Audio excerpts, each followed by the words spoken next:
ቤተክርስቲያን ደግሞ በላ ብላ ትላለች። አንተ እንመን ወይስ ኦርቶዶክስ እንመን? ኦኬ አሁን ነገርኩህ እኮ እዚህ ጋር እንደዚህ አይነቱን ቃላቶች ኦርቶዶክስን እንመን ወይስ አንተን እንመን እንትን ብለህ ነው የምታወራው እንጂ አሁን አንተ ሽምጥጥ አድርገህ ቆይ ወንድሜ፣ አንተ ሽምጥጥ አድርገህ በበዓሉ ላይ ተገኝቷል። ከመከራዬ በፊት እንደውም ፋሲካን ትበላ ዘንድ ወዴት እናሰናዳልህ ብለው እኮ ጠይቀውታል። ከላይ ማለት ነው ላይበላ ነው እንዲያሰናዱለት። ከፍ ብለህ እስኪ አንብበው።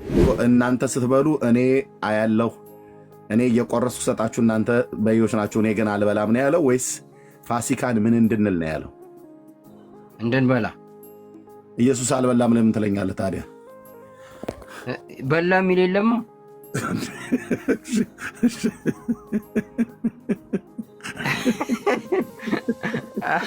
ስትበላ በላ እላለሁ እንጂ አንተ አሁን ድግስ ደግሰህ ሰውን ሁሉ ጋብዘህ አልበላም ነው እኮ።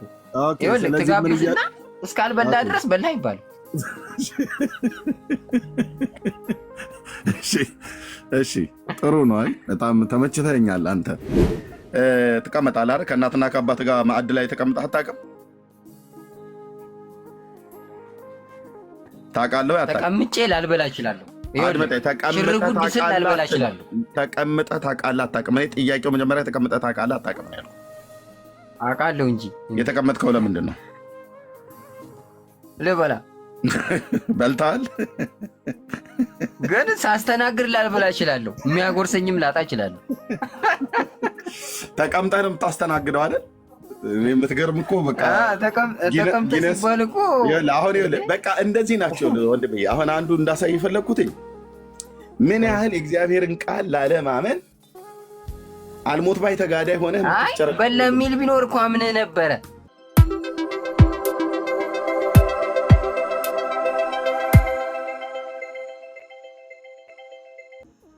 አለ እዚህ ክፍል ላይ ይለወጣል እያለ ነው ዳቦ። እዚህ ጋር በደፈናው ስጋዬን ብሉ ደሜን ጠጡ ነው የሚለው አልኩህ እኮ። እኔ አልጠየቅኩም። የሚለወጥ አለ ወይ ነው ያልኩህ። እዚህ ጋር በደፈናው ነው የሚነግርህ።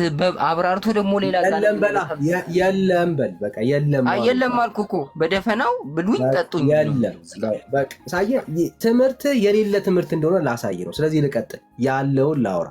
ኦኬ ሶ የእግዚአብሔር እንጀራ ከሰማይ የወረደ ለዓለምም ሕይወት የሚሰጥ ነውና አላቸው። አለቅ ይሄ። ስለዚህ ጌታ ሆይ ይህንን እንጀራ ዘወትር ስጠን አሉት። የትኛውን እንጀራ ነው ዘወትር ስጠን ያሉት? የሕይወት እንጀራውን ነው። ምን የሚሰጠውን? የዘላለም ሕይወት የሚሰጠው።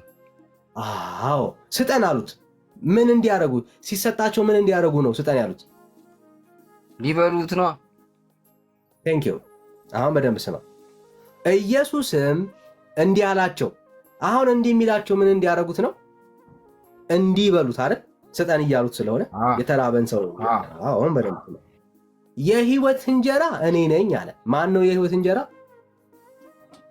ክርስቶስ። ቴንክ ዩ። ወደ እኔም የሚመጣ ከቶ አይራብም። አዮ ምንድን ነው ጥያቄያቸው? እንዳንራብ ይህንን የሕይወት እንጀራ ስጠን አይደል ያሉት? ይህንን የሕይወት እንጀራ ስጠን ያሉት እነሱ። ዘወትር ስጠን አሉት። ኦኬ ስለዚህ ምን አለ?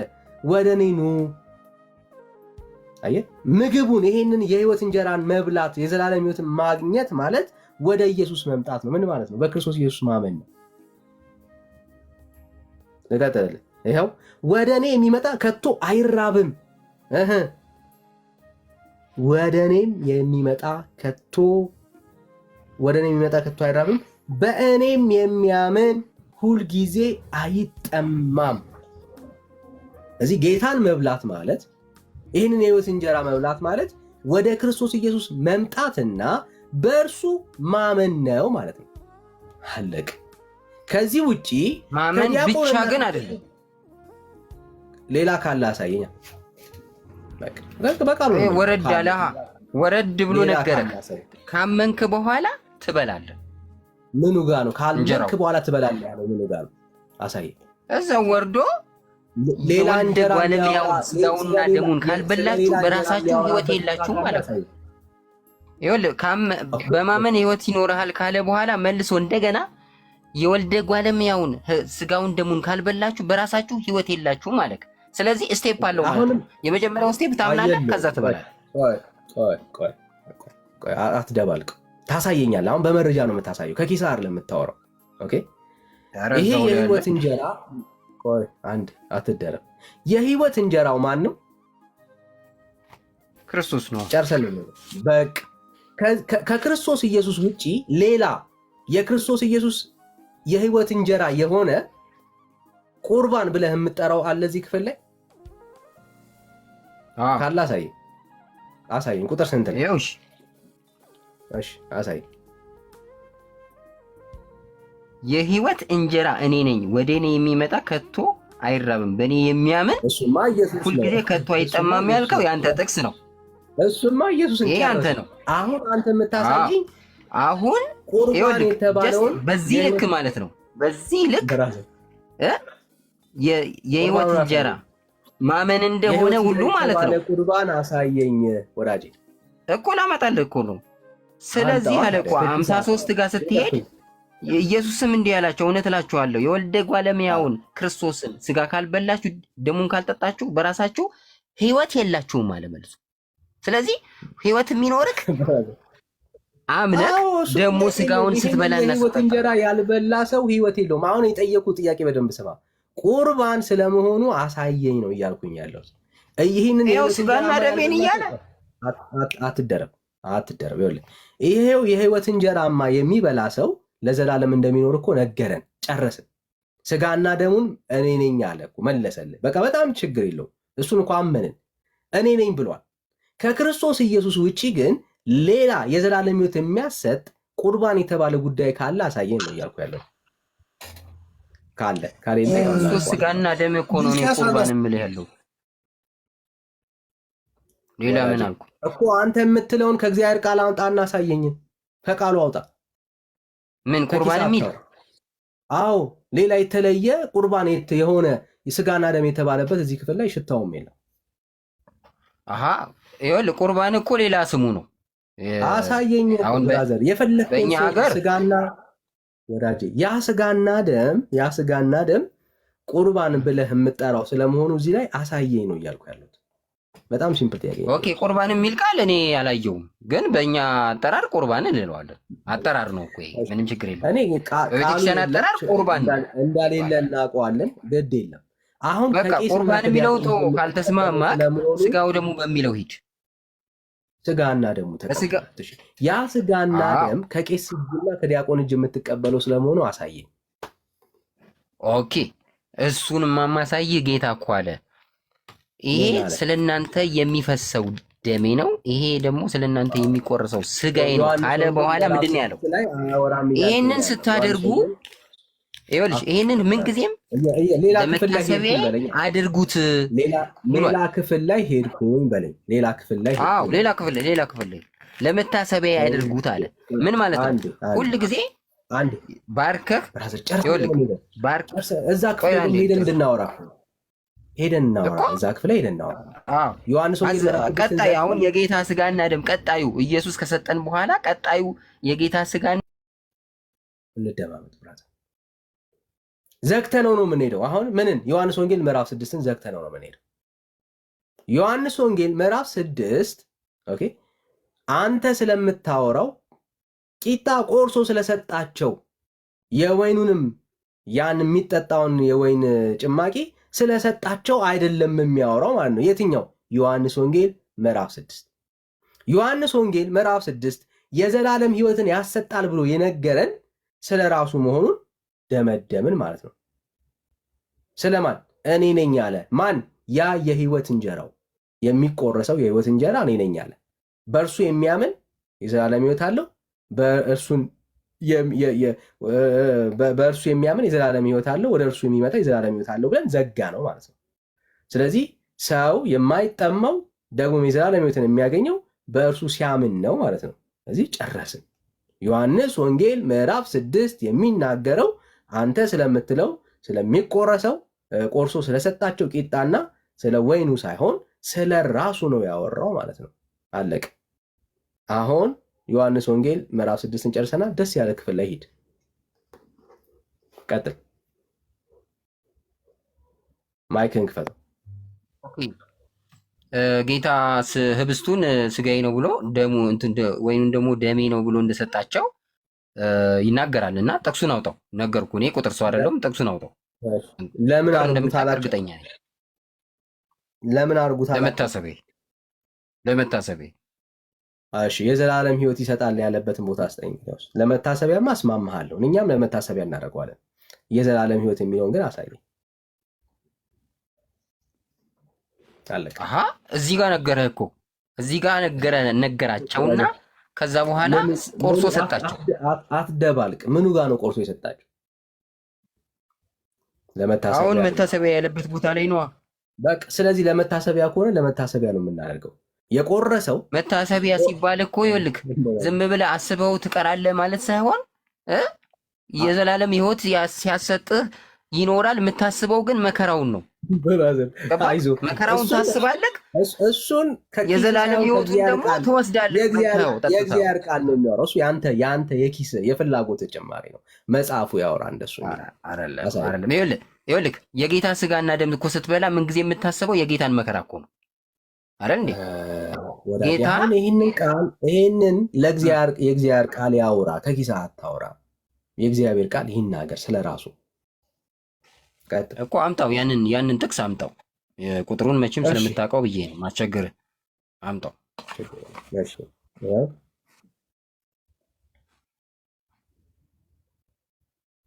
እሺ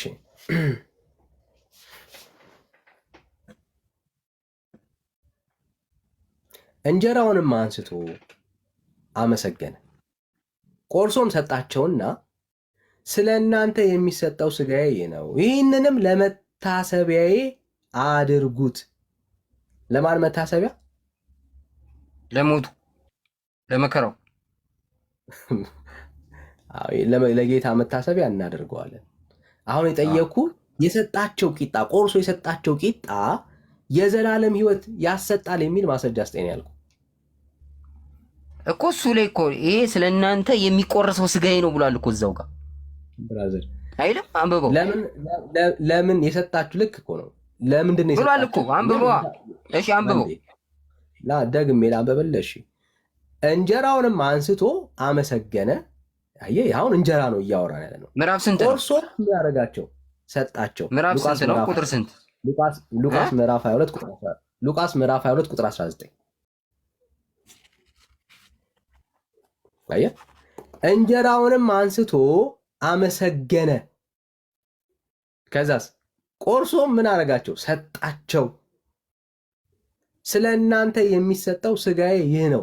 ይሄ አሁን ሜታፎሪክ የሆነ ቃል ነው። ምን ሥጋዬ ነው ማለት? አዎ፣ ይህንን ለመታሰቢያዬ አድርጉት። ይሄ ሜታፎሪክ ቃል አይደለም። ለመታሰቢያው የምታደርገው ዳይሬክት ፐርፐዝ ነው። ኦኬ፣ ያኛው ግን እያወራ ያለው ምንድን ነው? እሱ ስጋው ያ የቆረሰውን እንጀራው ያ እንጀራው በመስቀል ላይ ይሞትላቸዋል እያላቸው አይደለም። ኦኬ፣ እያላቸው አይደለም። እኔ ማስረዳት ያንተ ኃላፊነት ነው። እኔ ማስረዳት አይጠበቅብኝም። ይህን ክፍል መጨረሻ ላይ አስረዳለሁ ከፈለግ። አሁን የጠየቅኩ ቆርሶ የሰጣቸው ያ እንጀራ የዘላለም ሕይወትን እንደሚያሰጥ ማስረጃ ስጠኝ ነው እያልኩኝ ያለሁት። ለመታሰቢያ ምንም ጥያቄ የለብንም። እኛም ለመታሰቢያ አሁን እሺ፣ ይህንን ላብራራው። አንተ በገባህ አብራርተኸዋል። እኔ አላብራራሁት። ኦኬ፣ አንተ በገባህ አብራርተኸዋል። እኔ ደግሞ ላስረዳክ። እሺ፣ ኦኬ። ጽዋውንም ተቀበለ አመስግኖም፣ ምዕራፍ 22 ቁጥር 17 ጽዋውን ተቀበለ አመስግኖም፣ ይህ እንካችሁ በመካከላችሁም ተካፈሉት እላችኋለሁና የእግዚአብሔር መንግሥት እስከሚመጣ ድረስ ካሁን ጀምሮ ከወይኑ ፍሬ አልጠጣም አለ። እንጀራም አንስቶ አመሰገነ፣ ቆርሶም ሰጣቸውና ስለ እናንተ የሚሰጠው ሥጋዬ ይህ ነው አለ። ይሄ ሥጋዬ ይህ ነው፣ ይሄ ህብስቱ ይህ ሥጋዬ ነው አለ። ኦኬ። ስለዚህ በህብስት መልክ እየበላችሁ ጸሎት አድርጋችሁ መከራዬን አስቡ። ምንን የበላችሁ? ስጋዬን እየበላችሁ በብስት መልክ። ትርጉሙ ይሄ ነው። ለምንድን ነው አድርጉት ያለው? ሞቱን ታስባለህ። ስጋውን እየበላክ ደሙን እየጠጣክ መከራውን ታስባለህ። የምታስበው እኮ መከራውን ነው እንጂ አሁን የምትበላው እችን አሁን አንተ ጌታ ቆርሶ የሰጣችሁን ያንን ከመታሰቢያ ውጪ ለዘላለም ሕይወት ብሉት የሚል ማስረጃ አስጠን ነው እያልኩ ያለው እኮ። ነገረ እኮ እዛ ጋር ዮሐንስ ወንጌል ምዕራፍ 6 እኮ መጀመሪያ ቀድሞ ነገረ እኮ የዘላለም ሕይወት እንደሚሰጥ። አይዞህ ዮሐንስ ወንጌል ምዕራፍ 6 ጨረስን። አየህ ዮሐንስ ወንጌል ምዕራፍ 6 ላይ ጨረስን። ስለዚህ የለህም ማለት ነው። የለህም። ለዚህ ነው ይኸውልህ፣ አይጨርስም። ባይብል አንዱ ከአንዱ የተገናኘ ነው። አይዞህ ለምሳሌ ይኸውልህ እዚህ ጋር ኢየሱስ ይማልዳል ይልህና ከአሁን በኋላ አልማልድም የሚልህ አለ። ስለዚህ የሆነ ይማልዳል ስትል ይማልዳል፣ አይማልድም ሲል አይማልድም ብለህ ሁለት ነገር አይኬድም። ማገናኘት አለ። አይዞህ አየህ እንዴት እንደሚገናኝ ላሳይ። አየህ አይምታታም፣ መጽሐፉ አይምታታም። እንዳንተ ከሆነ ይምታታል። አየህ መጽሐፉ እያወራ ያለው የዘላለም ሕይወት የሚገኘው እሱን በማመን እንደሆነ ግልጽ የሆነ ምን ሰጠን? ትምህርት ሰጠን። ጨረሰ። ከቄስ እጅ ከዲያቆን እጅ የምትቀበለውስ ለምንድን ነው ካልክ፣ ለመታሰቢያ። እሱን ምን እናደርጋለን? የጌታ ስጋና ደም ነው ብለን አምነን ተቀብለን ለመታሰቢያው ነው የምናደርገው። አየህ ስንበላ ስንጠጣ ቂጣ እንደዛ ነገር አለ የሚሰማን። የጌታ ምንድን ነው ስጋውን ስትበላ ምን እንደምታስበው አንተ? ስለ እኔ የተከፈለልኝን በመስቀል ላይ እሱን በልቼ አማናዊውን ስጋና ደም በልቼ ያገኘሁትን ሕይወት መከራውን ስቃዩን ነው አይደል የምታስበው? ያገኘሁትን ሕይወት የሆነልኝን ምህረት የተቀበልኩትን ቸርነት እኮ የሆነልህ እኮ መከራ ተቀብሎ ነው አይደል? ኦፍኮርስ አሁን ለምሳሌ አባት ቢሞት አርደውና ወንድምነት አክሴፕት አድርጌያለሁ፣ ግን እንትን የለም እንትን ላይ የለም ገስት ላይ እኔም ኢንቫይት አድርጌው ነበር ዳንዬ። አረ እሺ ኦኬ። ለምሳሌ አሁን የኔ አባት ሲሞት ተስካር የሚባል አለ በቤተ ክርስቲያን። ያንን ስታረግ አባት በነበረበት ወቅት የነበረውን ነገር ታስባለህ። ጀስት ላይክ ዛት ኢየሱስም በነበረበት ወቅት ያየውን መከራ፣ ስላንተ የከፈለውን ዋጋ፣ ከሰማይ እንዴት እንደወረደ ስላንተ ፍቅር፣ ያንን ታስባለህ። ምን እያደረግ ማሰቡን ያላወራንም እኮ ብራዘር። አሁን ያ የምትቆርሰው የምትበላው የዘላለም ሕይወት የሚያሰጥ የሚል መጽሐፍ ቅዱሳዊ ኤቪደንስ ይታል። ከሌለ በቃ አትድከም። የለኝም ነው የሚባለው ብራዘር። አለ እንጂ ነገርኩ እኮ ቀድሞ ነገረክ፣ ከዛ ሰጠክ። ካለ አሳየኝ። አላሳየኝም ብራዘር። ካለ አሳየኝ። ቅድም ያነበበው ዮሐንስ 6 በቃ እሱ ዮሐንስ ወንጌል ምዕራፍ 6 ስለተቆረሰው ስጋና ደም አያወራም። ማለት እዚህ ጋር ቆርሶ ስለሰጣቸው ቂጣና የወይን ፍሬ አያወራም። ስለ ራሱ ነው የሚያወራው ዮሐንስ ወንጌል ምዕራፍ 6 እኮ ራሱ ማለት እኮ ክርስቶስ እኮ ቆርሶ ስለሚሰጣቸው የወይን ጭማቂና እንጀራ የሚያወራ ከሆነ አሁንም እድል ሰጣለሁ፣ ሄደህ ማሳየት ትችላለህ። ከሌለ ግን የለም። ካለ ማሳየት እኮ ነው አለ። ከዚህ በላይ ላስረዳ አልችልም አባቴ። አይዞህ ማስረዳት ስለማትችል ነው። ከዚህ በላይ ስለሌለ ነው ማስረዳት ያቃት። አየህ እኛ ግን ስለምንለው ነገር ማስረጃ ያለ በቃ ምንም ቀድሞ ተናገራል እኮ እድል ሰጠው። ካለ አሳየን፣ ከሌለ ግን እንዳለው ሰው አክታታ ብራዘር። የለ ስለሌለ ነው ማሳየት ያቃት። አወራን እኮ አይ በደግሞ ዋጋ የለውም ብዬ ስለሌለ ነው። እዛ ክፍል ላይ እኮ የለም። እዚህ ክፍል ላይ የመጣው እዛ ክፍል ላይ ያጣውን ለማሳየት እኮ ነው። ወዳጅ አትርሳ። ሾርት ሜሞሪ አይደለንም እኛ፣ በደንብ ነው የምናስታውሰው። ይህን ክፍል የጠቀስከው የሉቃስ ወንጌል ምዕራፍ 22 የጠቀስከው እዛ ክፍል ላይ ስለሌለ እኮ ጨርሰ ነው እኮ ነው የመጣው። እዛ ክፍል ላይ የለም። ወደፊት የሚሰጣቸውን እንጀራ እኮ ነው የነገራቸው ዮሐንስ 6 ላይ ካለ አሳየኝ አላለ። እኔ ነኝ አለ። ከዛ በኋላ እንዴት እንበላለን ብለው ሲጨነቁ በምን መልኩ እንደሚሰጣቸው ደግሞ በምሴተ ሐሙስ ነገራቸው፣ አሳያቸው። ከኪሳ አታውራ። ካለ አሳየን። ሂድ ጥቀስና አሳየን። ስለ ወደፊቱ እንዳወራ ካለ አሳየን። ከዚህ በላይ እንዴት ላሳያባ? ከግምት በስተቀር ሌላ የለም። ኤኒዌይስ ሌላውን ትምህርት ከስር ቁጭ ብለህ ተማር። በቃ የተሻለ የሚሆነው እሱ ነው። መጽሐፍ ቅዱስ ውስጥ እናንተ የምታስተምሩትን የቁርባን ትምህርት የሚደግፍ አንድ የመጽሐፍ ቅዱስ ማስረጃ የለም። ወንድምነት እስኪ ጥያቄን ጠይቀው። እሱ እንደዛ ብሎ ካለ እውነተኛው ኢየሱስ እንኳን ደህና መጣህ ወንድሜ። ሰላም ነው፣ እግዚአብሔር ይመስገን። በምሴተ ሐሙስ የሰጣቸው ህብስትና ወይን እሱ የጌታ ስጋ ነው የምትለው አይደል? አዎ፣ እውነተኛ የጌታ ስጋ ነው፣ አማናዊ ነው የሚባለው። አዎ፣ አማናዊ ነው አይደል? አዎ። ጌታ እዛ ጋር ሞቷል እንዴ?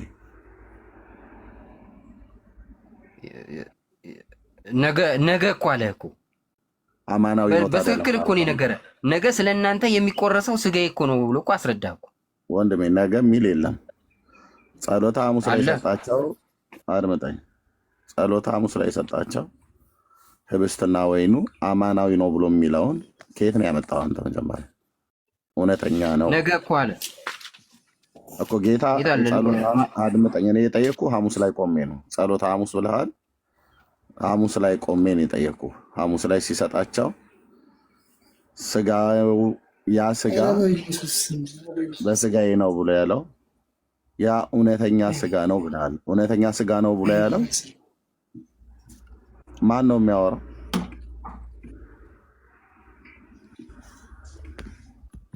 ኦኬ፣ እውነተኛ ስጋ ነው ብሎ የሚለውን ከመስቀል ላይ ገና አልሞተም። አንተ ሐሙስ ዕለት የሰጣቸው እውነተኛ ስጋ ነው ያልከው፣ ሐሙስ ዕለት ገና ጌታ አልሞተም። ቁርባን የሚለውን ላሳየህ፣ ቁርባን የሚለውን ላሳየህ ወንድሜ ከፈቀድክልኝ። ማን የምታወራኝ? አሁን የሚያወራው እኮ ሌላ ሰው ነበር የፈለገው ሊሉ ነው። ኤርሚዬ በቃ ያው እንደተለመደው ሰካራም ነው፣ እየረበሸ ነው እንደተለመደው እኮ። አንተን አክብሬ ነው እንጂ በጣም በጥባጭ ነው ይሄ ሰውዬ በጣም በቃ።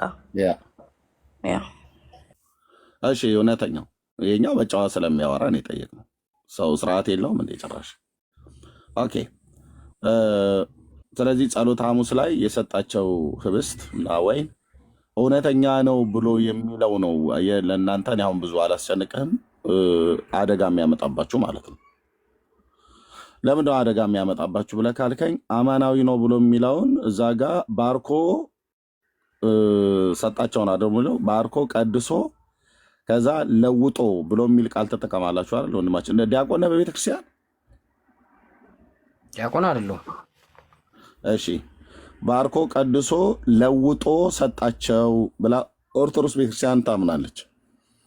ሲለወጥ ከምንድነው? ከህብስትነት ወደ እውነተኛ ስጋነት፣ ከወይንነት ወደ እውነተኛ ደምነት ለውጦ ባርኮ ቀድሶ ሰጣቸው ትላለች ኦርቶዶክስ። አሁን ኦርቶዶክስ መጠየቅ ያለባት ለውጦ ብሎ የሚለውን ከየት ነው ያመጣቸው ነው። አንተ በዚህ ታምናለህ? ባርኮ ቀድሶ ለውጦ ብሎ የሚለውን የቤተክርስቲያኒቱን ታምናለህ አይደል? ኦኬ፣ ለውጦ ማለት ከእውነተኛ ህብስትነት ወደ እውነተኛ ስጋነት፣ ከእውነተኛ ወይንነት ወደ እውነተኛ ደምነት ቀይሮ ነው የሰጣቸው ነው ብላ የምትለው ታምናለህ አይደል? እንደዚህ ቴንክ ዩ። ኦኬ፣ እኛ እናምንም፣ ግን እሱም በኋላ ታሳየናለህ መረጃ። ኦኬ፣ እንሂድ። እሺ፣ እመነው፣ በአንተ ባመንከው ልሂድልህ። ኦኬ፣ ባረከ፣ ቀደሰ፣ እናም ለወጠ፣ ከዛ ሰጣቸው ነው። ሲሰጣቸው ደቀ መዛሙርቱ ሐዋርያቱ ስንት ናቸው ቁጥራቸው? 12። እዛ ጋር ህብስቱን ሲቆርሰው ስንት ቦታ ነው የቆረሰው? ጸሎተ ሐሙስ ላይ፣ ምሴተ ሐሙስ ላይ እንግዲህ በቪዲዮ ስናየው በግራ በቀኝ እንደሰጣቸው ነው። እንግዲህ አሰጣጡን 12 ናቸው። ቪዲዮ ሰሪው እንደዛ ሰርቶት ሊሆን ይችላል። እሺ፣ ኢየሱስ ከዛ ከሚሰጣቸው በልቷል አልበላም?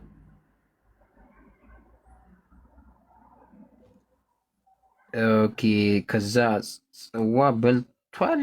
አይ ዶንት ኖ እዚህ ጋር በልቷል መሰለኝ። አይ ዶንት ኖ እዚህ ጋር። እሺ፣ ቢበላ ትክክል ነው።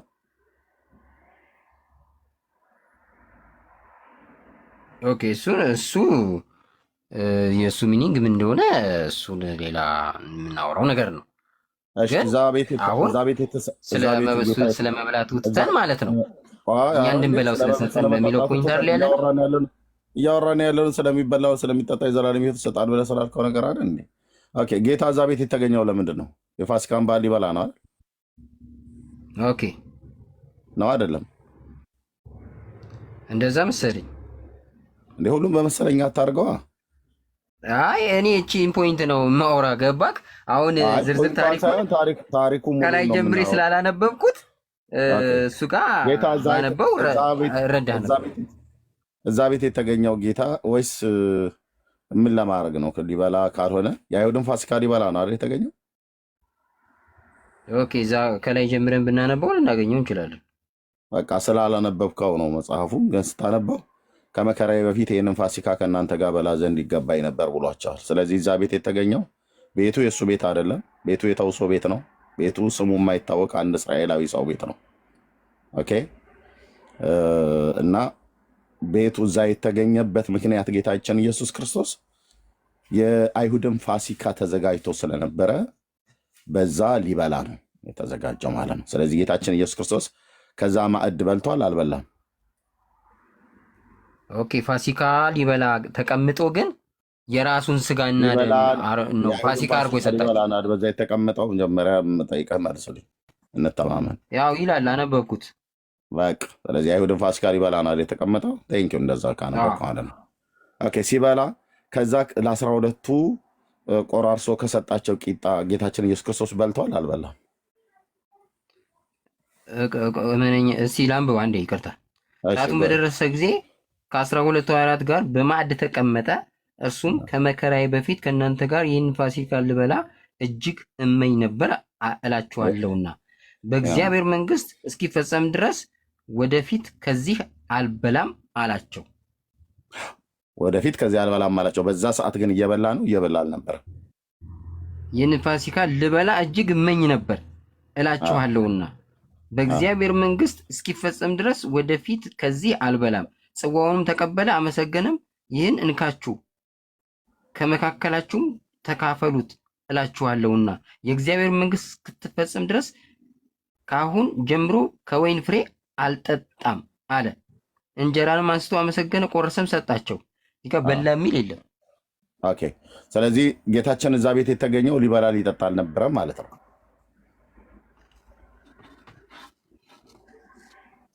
ሊበላ ነበር ግን አልበላም ብሏል። እንግዲህ አሁን እሱ የራሱን ፋሲካ አርዶ ሊያበላቸው ስለሆነ አድመጠኝ፣ አልበላም ያለው ፋሲካ እሱ ስለሆነ አድመጠኝ። አልበላም ብሎ ያለው ወደ ምንድነው ነው ብሎ የሚለው ወደ ኋላ ነው ወይስ ወደ ምንድነው ነው ብሎ የሚል ቃል አለ እዛ ጋር ስታነበው?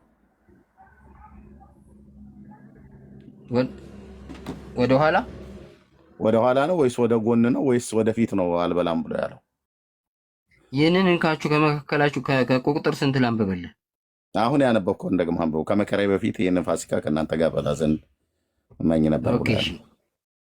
ሰዓቱን በደረሰ ጊዜ ከ12 ሐዋርያት ጋር በማዕድ ተቀመጠ። እርሱም ከመከራዬ በፊት ከእናንተ ጋር ይህንን ፋሲካ ልበላ እጅግ እመኝ ነበር ከመከራዬ በፊት እላችኋለሁና በእግዚአብሔር መንግሥት እስኪፈጸም ድረስ ወደፊት ከዚህ አልበላም አላቸው።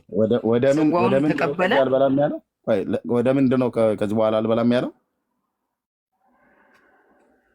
አሁን ይሄ እንደዚህ አይነት ቃላቶችን በደመነፍስ አልፈታልም። በደመነፍስ ይሄን አልፈታልም። አድመጠኝ። ወደ ምንድን ነው? ወደ ኋላ ነው ወደ ጎን ነው አልበላም ብሎ ያለው ወይስ ወደ ምንድን ነው? ቃሏን ተጠቀማት። እዛ ጋ የተጻፈው ወደፊት መሰለኝ የሚል ወደፊት መሰለኝ ነው እያነበብከው መሰለኝ ትላለህ አይደለም? ወደፊት ምን መሰለህ? ወደ ኋላ ወደ ጎን አልበላም አይልም። ወደ ታውቃለህ? አቤት መሰለክ አሁን ሁሉንም ነገር አሁን ምንድነው የአንተ እየሳቅ እኔ የአንተ ሙድ መያዣ ነኝ እንዴ? እኔ እኮ እያወራሁ ነው ያለሁት በቁም ነገር ማለት ነው። አይደለም እኔ አሁን መሰለክ ወደ ምንድን ነው ይሄ አባባሉ ምን ለማለት እንደምፈለገ መጀመሪያ በደንብ መረዳት አለብኝ። ዝም ብሎ ብለጥፈው ልክ አይመጣም። እኔ መቼ ነው ብሎ የሚለው ነው ያልኩ። ወደፊት እሱንማ ወደፊት ነው የእግዚአብሔር መንግስት እስክትመጣ ድረስ ከአሁን ጀምሮ ከወይኑ ፍሬ አልጠጣም ነው ያለው። ወደፊት ብሎ ነው ምን አይደል ማለት ያለው? ነው? አስረዳኝ። ኦኬ አድምጠኝ። እስቲ አንተ ወደፊት ነው አስረዳኝ። አይደል ብሎ ያለው ወይ እንዴ? ምንድነው እውነተኛ? አዎ በቃ ወደፊት ነው አዎ አይደል ያለው? በዛ አዎ። ሰዓትስ እየበላ ነበር እየጠጣ ነበር እዛ ማዕዱ ላይ ተቀምጦ? እንግዲህ መብላቱን አይናገርም እዚህ ጋር። ከመከራዬ በፊት ይህንን ፋሲካ በላ ዘንድ ይገባል አለ። መከራው እዛ ጋር ጀምሯል። ምሴተ ሐሙስ ላይ አልጀመረም። ስለዚህ ምን ሊያደርግ እወድ ነበር ነው እኮ የሚለው። ኧረ ቆይ እመኝ ብራዘር፣ ነበር። ታዲያ ወድ ነበር ብሎ በምኞት ነው ያለው ወይስ አብረው እነሱ እየበሉ እሱ ቁልጭ ቁልጭ እያለ እያየ ነበረ? እንግዲህ ያው በላ የሚል የለማ እንዴ እሱ ቆርሶ እየሰጣቸው በላ የሚል የለም። በላ የሚል በላ የለም የሚል ማለት የለም። እሺ፣ በላ የሚል የለም። እሺ ቴንክ ዩ ኦኬ። ስለዚህ አልበላም ማለት ነው በአንተ መረዳት። ቤተክርስቲያን እዚህ ግን ጋር አልበላም ካለ አልበላም ነው። እሺ፣ ቤተክርስቲያን ደግሞ በላ ብላ ትላለች። አንተ እንመን ወይስ ኦርቶዶክስ እንመን? ኦኬ አሁን ነገርኩህ እኮ እዚህ ጋር እንደዚህ አይነቱን ቃላቶች ኦርቶዶክስን እንመን ወይስ አንተን እንመን? እንትን በላ ብለህ ነው የምታወራው እንጂ አንተ አሁን ሽምጥጥ ዝም አድርገህ ብለህ ይኸውልህ፣ አንተ ሽምጥጥ አድርገህ ቆይ ወንድሜ፣ አንተ ሽምጥጥ አድርገህ በበዓሉ ላይ ተገኝቷል። ከመከራዬ በፊት እንደውም ፋሲካን ትበላ ዘንድ ወዴት እናሰናዳልህ ብለው እኮ ጠይቀውታል። ከላይ ማለት ነው ላይበላ ነው እንዲያሰናዱለት። ከፍ ብለህ እስኪ አንብበው ወንድምዬ። ከፍ ብዬ አንብበው። የትኛውን ወንጌል የምታነባው አሁን? እኔ 54 ወንጌሉ የትኛው ነው? 1981 ነው ዓመተ ምህረት አይደለም የጠየኩህ። ወንጌሉ የትኛው ነው የምታነበው? ሉቃስ ወይስ ማርቆስ ወይ ማቴዎስ? ሉቃስ 22 ብራዘር ያወጣውን ነው። አዎ በቃ እሱም ማለት ነው። ስለዚህ የትኛውን ወንጌል ማለት ሉቃስ 22 ነው እያነበብክ ያለው። አሁን ከቁጥር ስንት ጀምሮ ነው የጀመርከው የነበረው? ሉቃስ 22 ቁጥር ዘግቼው ነበር። እስቲ ቆይ ላውጣልህ። ሉቃስ 22 ቁጥር 14 ጀምሮ ነው ያነበብኩልህ። 14 ጀምሮ ነው ያነበብከው? እሺ ኦኬ፣ 14 ጀምሮ ነው ያነበብከው። ምን አሉት መሰለህ? ጌታ ነው ራሱ ያለው። ቁጥር 7 ጀምረህ አንብበው እስኪ። 7 ቁጥር ከላይ ነው ያነበብከው ማለት ነው። ፋሲካንም ሊያደርጉ በሚገባው የቂጣ በዓል ደረሰ። ጴጥሮስና ዮሐንስን ፋሲካን እንድንበላ ሄዳችሁ አዘጋጁልን ብሎ ላካቸው። ምን እንድንል አላቸው? ፋሲካን እንድንበላ። ማን የላካቸው? ጌታ። ምን እንዲል ነው? እናንተ ስትበሉ እኔ ሊበሉ እኮ እናንተ ስትበሉ እኔ አያለሁ፣ እኔ እየቆረስኩ ሰጣችሁ፣ እናንተ በዮች ናችሁ፣ እኔ ግን አልበላም ነው ያለው? ወይስ ፋሲካን ምን እንድንል ነው ያለው? እንድንበላ። ኢየሱስ አልበላም ለምን ትለኛለህ ታዲያ? በላ የሚል የለማ።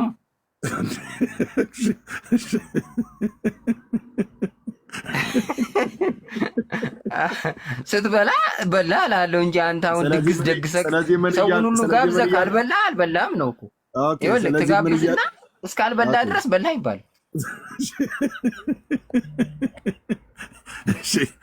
እሺ ጥሩ ነው። አይ በጣም ተመችተኛል አንተ። ከእንደዚህ አይነት ሰው ጋር ባወራ ነው በጣም ደስ የሚል። ኦኬ ቁጥር 9 ጋሄድ አንብበው። ቁጥር 8 እንግዲህ ወይ ኢየሱስ ምን እያለ ነው ማለት ነው? ጌታ ምን እያለ ነው ማለት ነው?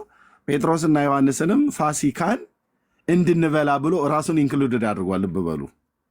ወይ ፋሲካ ብቻዬን እንድበላ አላለም፣ ወይ እናንተ ብቻችሁ እንድትበሉ እኔ ተመልካች እንደሆን፣ ወይ እኔ ስበላ እናንተ ተመልካች እንድትሆኑ አላለም። እንድንበላ ነው ያለው። ምክንያቱም ጌታም አይሁዳዊ ሰው ነው፣ ደቀ መዛሙርቱም አይሁዳውያን እስራኤላውያን ስለሆኑ የአይሁድን ፋሲካ ሁላቸውም እንዲበሉ ነው። እሺ ከዛ እነሱም ወዴት እናዘጋጅ ዘንድ ትወዳለህ አሉት። እርሱም አላቸው እነሆ ወደ ከተማ ስትገቡ በማድጋ ውሃ የተሸከመ ሰው ያገናኛችኋል፣ ወደሚገባበት ቤት ተከተሉት። ለባለቤቱም መምህሩ ከደቀ መዛሙርቱ ጋር ፋሲካን የሚበላበት የእንግዳ ቤት ክፍል ወዴት ነው ይልሃል በሉት። ያም በደርብ ላይ ያለው መምህሩ ብሎ ያለው ማንን ነው? ጌታ ነዋ። ባለቤቱ ብሎ ያለው የቤቱን ባለቤት ነው አይደል? አዎ። ከደቀ መዛሙርቴ ጋር ምን እንድበላ ይላል? ፋሲካን ምን እንድል ይላል? ፋሲካን እንድንበላ አልኩ። ኢየሱስ በልቷል። በላ የሚል የለም እስካሁን። ዝግጅት አድርጉ ነው የሚለው። ደቀ መዛሙርቱም አልበሉም እኮ እስካሁን። አዘጋጁ ነው የተባሉት። እሺ አይ ቆይ ታዲያ ምን ያዘጋጁት እኮ እዚህ ጋር በሉ የሚል የለም እኮ ገና ታች ነው በሉ። ፎቶ ሊያነሱበት አይደለም አንተ ወንድምዬ፣ ፎቶ ሊነሱበት ነው እንዴ ታዲያ? የተዘጋጀው ነው። እነሱ ራሱ እኮ ፋሲካን መብላታቸውን አይናገርም። የኢየሱስ ስጋና ደም ነው የበሉት። ጌታ የሚለውን ይኸው ቁጥር 9 ቁጥር 11 ይታይ ይያዝልኝ። ጎይድ አንብብ። ከዛስ ቁጥር 12 ከዛ ቁጥር 12 ይልሃል በሉት። ያም በድርብ ላይ ያለውን የተነጠፈ ታላቅ አዳራሽ ያሳያችኋል፣ በዚያም አሰናዱልን። ሄደውም እንዳላቸው አገኙት፣ ፋሲካን አሰናዱ። ሰዓቱን በደረሰ ጊዜ 12ቱም ሐዋርያት ጋር በማዕድ ተቀመጠ። እርሱም ከመከራዬ በፊት ከእናንተ ጋር በማዕድ ተቀመጠ። ቁጥር 14 በማዕድ ምን አለ? ተቀመጠ። ማዕዱ ምንድን ነው? ያ የተዘጋጀው አብሮ ተቀምጧል አይደል? አብሯቸው። አዎ። ምን ሊል እነሱ ሲበሉ እሱ ሊመለከት። ኦኬ። አሁን ቆንጆ አየህ፣ ስናነበው ሀሳቡ እየመጣ መጣ። እሺ እሱም ሊበላ ወይስ እነሱ ሲበሉ እሱ ሊመለከት ነው አብሮ የተቀመጠው? ይኸውልህ አሁን ፋሲካውን አዘጋጁ፣ ሰዓቱም ደረሰ፣ በ12ቱም ጋር ማዕድ ተቀመጠ። ከመከራዬ በፊት ከእናንተ ጋር ይህን ፋሲካ ልበላ እጅግ እመኝ ነበረ። ቆይ ወንድሜ እንሄዳለን። ምን ሊያደርግ ነው የተቀመጠው? እኮ ልበላ አላቸው እኮ አልኩህ እኮ። በልቷል? ሊበላ ነው? የለም እስካሁን በላ የሚል የለም። ከመከራዬ በፊት ከእናንተ ጋር ይህን ፋሲካ ልበላ እጅግ እመኝ ነበር አላቸው። የተቀመጠው ለምንድን ነው? ቆይ ብራዘር፣ ቁጥር 15 ትሄዳለህ እንዴ? 14 ላይ ነው ያለ ነው። የተቀመጠበት ምክንያት ለምንድን ነው? ሊበሉ። እሱም አብሮ አለ ፋሲካ ሊበሉ። እነሱም አልበሉም እስካሁን። ዝግጅት ላይ ነው። ገና እኮ ወንድሜ አድምጠኝ። ቁጥር 14 ላይ የተቀመጠው ጌታ አብሮ የተቀመጠው በደቀ መዛሙርቱ እኮ መብላት ገና መንትነ አልስማማም አላልክም። ተስማምታል። ደቀ መዛሙርቱ በልተዋል። ጌታ ግን አልበላም ነው የምትለው። የቤተክርስቲያንህን መጽሐፍ ሳሳይ ግን ኔትወርኬ ብለህ እንዳትወርደው እንደምዬ። ኦኬ አሁን እንምጣ። በማዕድ የተቀመጠው ጌታ ምን ሊያደርግ ነው ማለት ነው? ሊበሉ ነው አይደል? የተቀመጠው ሊበላ። ቁጥር 9 እና ቁጥር 11 ላይ በተጻፈው መሰረት ሊበላ ነው ጌታም ራሱ የተቀመጠው ማለት ነው። እሺ ከዛስ ቁጥር 15 እርሱም ከመከራዬ በፊት ከእናንተ ጋር ይህን ፋሲካ ልበላ እጅግ እመኝ ነበረ እላችኋለሁና በእግዚአብሔር መንግሥት እስኪፈጸም ድረስ ወደፊት ከዚህ አልበላም አላቸው። ከየቱ ነው ከዚህ ብሎ ያላቸው? ከየቱ ነው? ፊት ለፊቱ ከቀረበው ማዕድ ነው አይደል? አዎ። የተቀመጠው ምን ለማድረግ ነበረ? ከደቀ መዛሙርቱ ጋር ሊበላ ነው አይደል? አዎ። ጎረሰ የሚል የለም ነው አንተ የምትለው አይደል? አዎ። ስለዚህ ጌታ ኢየሱስ ማዕድ ላይ ተቀምጦ ከመከራዬ በፊት ፋሲካ እንደበላ አሰናዱልኝ ብሎ አሰናድተውለት አብሮም እሱ ማዕዱ ላይ ተቀምጦ ግን አልበላም ብለህ የምትል የድል አጥቢያ አርበኛ ተሟጋች ነህ አንተ። ያንን የተቀመጠውን የፋሲካ ህብስት እና ደም እንትን ወይን የእሱ ስጋና ደም አድርጎ ሰጣቸው መብላቱን። ስለዚህ ከእሱ ግን አልበላም አይደል? አዎ አልበላም። ኦርቶዶክስ ቤተክርስቲያን ከሱ በላ ትላለች። ከዛ ከሱ ስጋና ደም ያንን በላ የምትለው እኔ ሲገባኝ እንዴት እንደው ታውቃለህ? ያው ሞቱን መሞት የታየውና እሱ ጋር አልመጣልም። ያው እዚህ ጋር ኦርቶዶክስ ቤተክርስቲያን ያንን በላ ትላለች። አንተ አሁን ኢየሱስ እስካሁን አልበላም እያልከኝ ነው። መብላቱን እኮ ክዳል። ሽምጥጥ አድርገን የካደው አሰናዱልኝ ብሎ ልንበላ ነው ብሎም ተናግሮ ኖ እንዳታምነው ኢየሱስን እያልከኝ ነው። ቁጥር 9ም ቁጥር 11ም ላይ ያሳየው ኖ እንዳታምነው ኤርሚያስ እንዳታምነው ዝም ብለህ እንትን ማዕድም ላይ ተቀመጠ እኮ ተቀምጧል ብለህ ኖ ቢቀመጥም እንዳታምነው እያልከኝ ነው። አልበላም እስካሁን ድረስ ቢቀመጥም ሊበላ አይደለም ቢያዘጋጁለትም ሊበላ አይደለም እያልክ ነው አንተ። ኦርቶዶክስ ግን በላ ትላለች። እኛም በላ እንላለን። መጽሐፍ ቅዱስ እንደዛ ብሎ ስለሚል ማለት ነው። ኦኬ በላ የሚል የለማ። አልበላም የእግዚአብሔር መንግስት እስኪፈጸም ከዚህ አልበላም እኮ ብለህ ተናገረው። ከምን ሙሉዋን አርጋታ ምን ሙሉዋን አድርጋት። ለምን ቆረጥካት? ምንድን ነው ያለ ቁጥር 16 እስኪ የእግዚአብሔር መንግስት እስኪፈጸም ከዚህ አልበላም አይልም። ቁጥር 16 አንብበው ደግመ አይልም። ይሄው እንደዚህ ይላል አይልም። ከመከራዬ በፊት ከእናንተ ጋር ይህን ፋሲካ ልበላ እጅግ እመኝ ነበር እላችኋለሁና በእግዚአብሔር መንግስት እስኪፈጸም ድረስ ወደፊት ከዚህ አልበላም አላችሁ። ወደፊት የሚለውን ታዲያ ለምንድን ነው ዘለህ ሁለት ጊዜ ዘለህ ያነበብከው? ወደፊት የሚለው ምንድን ነው? በእግዚአብሔር መንግስት እስኪፈጸም ድረስ ወደፊት ከዚህ አልበላም አላቸው። መቼ ነው ያለው? ወደፊት። እዛ ጋር ግን የተቀመጠው ማዕዱ ላይ ምን ሊያደርግ ነው የተቀመጠው? ቁጥር 14 ዞሮ ግን በላ የሚል የለም። አሁን ቁጥር 14 ለምን የተቀመጠው ማዕዱ ላይ? ሊበላ ነው ግን በላ የሚል የለም አልኩ እኮ። እሺ አድመጠኝ። ቆይ አንተ ቁጥር 14 ላይ ለምን የተቀመጠው? ሊበላ ነው አይደል? አዎ። ቁጥር 15 ማን ቁጥር 16 ግን መቼ ነው አልበላም ብሎ ያለው? ከዚህ አልበላም ብሎ ያለው የእግዚአብሔር መንግስት እስኪፈጸም በእግዚአብሔር መንግስት እስኪፈጸም ድረስ ወደፊት ከዚህ አልበላም አላቸው ይላል። ወደፊት ከዚህ አልበላም አላቸው። ከዚህ ብሎ የሚላቸው ጠረጴዛው ላይ የቀረበውን ማዕዱ ላይ የቀረበውን ነው አይደለ? አዎ። እዛ ጋር ግን ሊበላ ነው የተቀመጠው። አዎ። ወደፊት ግን ከዚህ አልበላም አለ። አዎ። ስለዚህ ኢየሱስ አልበላም ነው የምትለው አንተ። ይቀመጥ እንጂ ማዕዱ ላይ ሊበላ አይደለም። ወይ መብራት ሊይዝላቸው ነው ወይ ሊቀልድባቸው ነው እያልከን ነው አንተ ማለት ነው። አንተ ነህ ያልከው አንተ። ኧረ በላ የሚል የለም። እመኝ ነበረ ግን በላ የሚል ስለሌለ፣ ቆይ አድምጠኝ። በላ የሚል ስለሌለ ኢየሱስ እዛ ጋር የተቀመጠው መብራት ሊይዝ ነው አይደል? ወይ እነሱ ሲበሉ ሊያበላቸው ነው አበላቸው የሚል ግን አለ። ሊያበላቸው ነው አይደል?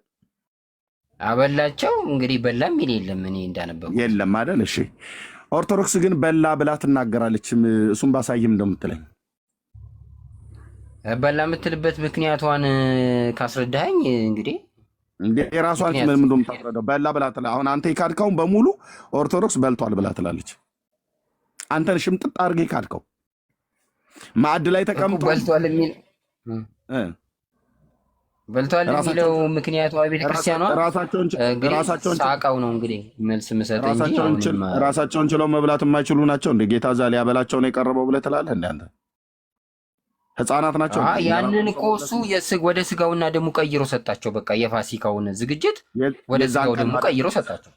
የዛን ቀን ነው አይደል ቀይሮ የሰጣቸው? አዎ ወደ እውነተኛ ስጋና ደም ቀይሮ ሰጣቸው። አዎ ቴንክ ዩ። ስለዚህ እነሱ የጌታን እውነተኛ ስጋና ደም በልተዋል ጠጥተዋል አይደል? 12ቱ። አዎ እሰየው። ኢየሱስ ግን ያንን እውነተኛ ስጋና እውነተኛ ደም አድርጎ የቀየረውን እሱን ኦርቶዶክስ ቤተክርስቲያን በላ ትላለች። አንተ ምን ትላለህ? ኢየሱስ የራሱን ስጋና ደም ይበላል ይጠጣል? ይህንን ለምን እንዳለች እንግዲህ ሳቀው ነው የምነግርህ። ኢየሱስ የራሱን ስጋና ደም ይበላል ይጠጣል? አይዶን ነው እንደዛ። እኔ አይዶን ናት በለኝ። ኢየሱስ የራሱን ስጋና ደም ይጠጣል ወይ? የራሱን ስጋና ደም በላ ጠጣ ትላለች ብዬም አልተማርኩም። እንደዛ አልተማርክም አይደል? አሁን ባሳይህ ምንድን ነው የምትለው ነው ብዬ የምልህ መልስ። ኦኬ አሳየኝና እንግዲህ ሁለተኛ አንደኛ መጽሐፍ ቅዱስ ላይ የተጻፈውን በማዕድ ተቀመጠ ምን ሊበላ እያለ አልበላም ትለኛለህ። ፋሲካን አሰናዱ የለማ። አድመጠኝ ወንድምዬ አድመጠኝ። አንተ ማዕድ ላይ ስትቀመጥ ለምን ነው የምትቀመጠው? ከቤተሰብህ ጋር የተቀመጠ ሁሉ ይበላል። አድመጠኝ። እራት ተሰርቶ ምግብ ተሰርቶ ልጆች ኑ ተሰብሰቡ ናም ነገር ተብሎ እናትና አባትህ ትቀመጣለህ አይደል? ከእናትና ከአባትህ ጋር ማዕድ ላይ ተቀምጠህ አታውቅም? ታውቃለህ? ተቀምጬ ላልበላ እችላለሁ። ሽርጉድ ስል ላልበላ እችላለሁ። ተቀምጠህ ታውቃለህ አታውቅም? እኔ ጥያቄው መጀመሪያ ተቀምጠህ ታውቃለህ አታውቅም ነው ያልኩህ። አውቃለሁ እንጂ። የተቀመጥከው ለምንድን ነው? ልበላ። በልተሃል? ግን ሳስተናግድ ላልበላ እችላለሁ። የሚያጎርሰኝም ላጣ እችላለሁ። ተቀምጠህ ነው የምታስተናግደው አይደል? የምትገርም እኮ በቃ ተቀምጠህ ሲባል እኮ አሁን በቃ እንደዚህ ናቸው ወንድሜ። አሁን አንዱ እንዳሳይ የፈለግኩትኝ ምን ያህል እግዚአብሔርን ቃል ላለማመን አልሞት ባይ ተጋዳይ ሆነ በላ የሚል ቢኖር እኮ አምነህ ነበረ። ግን በላ ላሳየ ነበር አዘርዬ ላምንህ ነበረ ነው አይደል ያልከኝ? ኦኬ እኔን አይደለም የምታምነው፣ እኔ እግዚአብሔርን ቃል ነው የማሳይህ። ከመጽሐፍ ቅዱስ አምጣልኝና ከዛ ልመንክ። አድምጣኝ። የራስን የቤተክርስቲያን የቅዱስ ጳውሎስ ይሄ አንድምታ ትርጓሜን አይ ከባይብል ነው የምፈልገው። እና ታዲያ ባይብል አይደል እንዴ? እሱ የቅዱስ ጳውሎስ የአንድምታ ትርጓሜ ምንድን ነው? አይ አንድምታውን ቶ ቁርአን ነው ከባይብል ቁርአን ነው። አንድምታውን ቶ ለምን አንድምታው ብራዘር አንድምታውን ለተረጎሙት ተውላቸውና ባይብል ላይ ካለ አምጣልኝ። እሺ ጃኒ ኤፍራት እሱን አጥፋ ቀንስ። ኦኬ ትልቁ ላይ አድርገኝ ወንድምነት።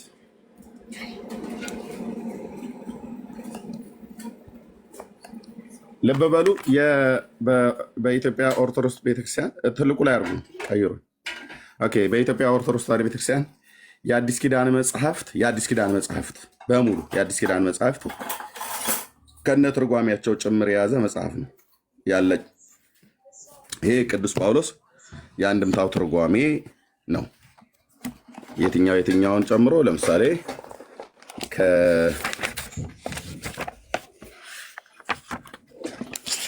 ከሮሜ መልእክት ጀምሮ ያለው ማለት ነው። ከሮሜ መልእክት ጀምሮ ያለው የአንድምታ ትርጓሜ ነው። ስለዚህ ኦርቶዶክስ ምን ትላለች? በሉቃስ ወንጌል መጽሐፍ ምዕራፍ 22 ላይ ያለው፣ እዚህም ደግሞ የወንጌል የአንድምታ ትርጓሜ ያለኝ። አሁን እያሳየሁት ያለሁት ከማን ማለት ነው? ይሄ የቆሮንቶስ መልእክት ነው። ኦኬ የሉቃስንም እንደዚሁ እዚህ ወንጌሉ ስላለ ከመጽሐፍ ቅዱስ አሳየን ያለው። ልብ በሉ ቆሮንቶስ ቁርአን አይደለም፣ ወንጌሉ ቁርአን አይደለም። ከሉቃስ ወንጌል መጽሐፍ ምዕራፍ 22 ከቆሮንቶስ መልእክት ላይ ደግሞ 11ኛው ምዕራፍ ስለዚሁ የጌታ እራት የተባለው የሚናገርበት ቦታ ላይ የሚናገረውን እግዚአብሔርን ቃል ኦርቶዶክስ ምን ብላ እንደምትተረጉም ናይና ወንድማችን እንዴት አድርጎ እግዚአብሔርን ቃል ሽምጥጥ አድርጎ እንደሚክድ እናያለን ማለት ነው። ኦኬ ስለዚህ ከቆሮንቶስ ላይ እዚህ ጋር ያው ቆሮንቶስ መጽሐፍ ምዕራፍ 11 ቁጥር 14 ላይ ማለት ነው። ዳቦን አንስቶ አባቱን አመሰገነ፣ ያሞት የዓለሙን ድህነትን የናሳር የዓለሙን ክብር ይሁን ያህል ብሎ አንድም ሞቱን አመሰገነ። ብዙ ነቢያት ጻድቃን ቢሞቱም የነዚያ ሞት ዓለምን አላዳነም፣ የኔ ሞት ግን ዓለምን አዳነ ብሎ ብዙሃን ነቢያት ጻድቃን ሞቱ ዋልቦ ተው ዘበቋ ወሞተ ዘበክርስቶስ አደነና ዓለም እንዲል ማለት ካለ በኋላ ቄርሎስ ይላል። አንድም መስዋዕትነቱን አመሰገነ ብሎ አልምህቶ ብዙ አባግ ቢሰዉ የእነዚህ መስዋዕትነት የዓለምን ጥቅም አልሆነ፣ የእኔ መስዋዕትነት ግን ለዓለሙ ጥቅም ሆነ ብሎ ካለ በኋላ ባረከ ወፈተተ ይላል። ህብስቱን አንስቶ ማለት ነው። ይሄ ማለት ለወጠ፣ ቆረሰ፣ ገመሰ። አንድም ባረከ፣ አከበረ፣ ለወጠ። ፈተተ የሚለው ደግሞ ገመሰ፣ ቆረሰ፣ አጠቃቀነ። ከዛስ ስንት ቦታ አደረገው ይላል ወንድማችን? 13 ቦታ። ደቀ መዛሙርቱ ስንት ናቸው? 12። 13ኛው ማን ነው? እሱ ራሱ። ኦኬ ከዛስ ሀተታ 13 አድርጎ መፈተቱ ለምን ነው ቢሉ በጌዲዮን አምሳል 13 ሆኖ ሰውቶ ነበርና፣ አንድም በ13ቱ እፀወ ዕጣን አምሳል፣ አንድም ነገ ይላል ጸሎተ ሐሙስ ላይ ሆኖ ማለት ነገ 13ቱን እጽዋተ መከራ እቀበላለሁ ሲል፣ ነገ ማለት ያው አርብ ማለት ነው። ገና መከራውን አልተቀበለም፣ ይቀበላለሁ ሲል ከዛ ተኮርዕተ ርእሰ አክሊለ ሦክ ብሎ ካለ በኋላ ኦኬ ከዛ እርግዘተ ገቦሁ ከሞቱ በኋላ ነው ብለው አይስማሙም ብሎ ጸዊረ መስቀል 5ቱን ቅንዋተ እግሩን ደራርበው ቸንክረውታል ቢሉ በሱን ቆጥሮ በራሱ ነው ቢሉም የተመቸ ካለ በኋላ አንድም ለጊዜው የሚቀበሉት 12ቱ ናቸው። 12 የሚቀበሉ ስንት ናቸው? 12ቱ ናቸው። 13 ቦታን የቆራረሰው የሚቀበሉት ስንት ናቸው? 12ቱ ናቸው።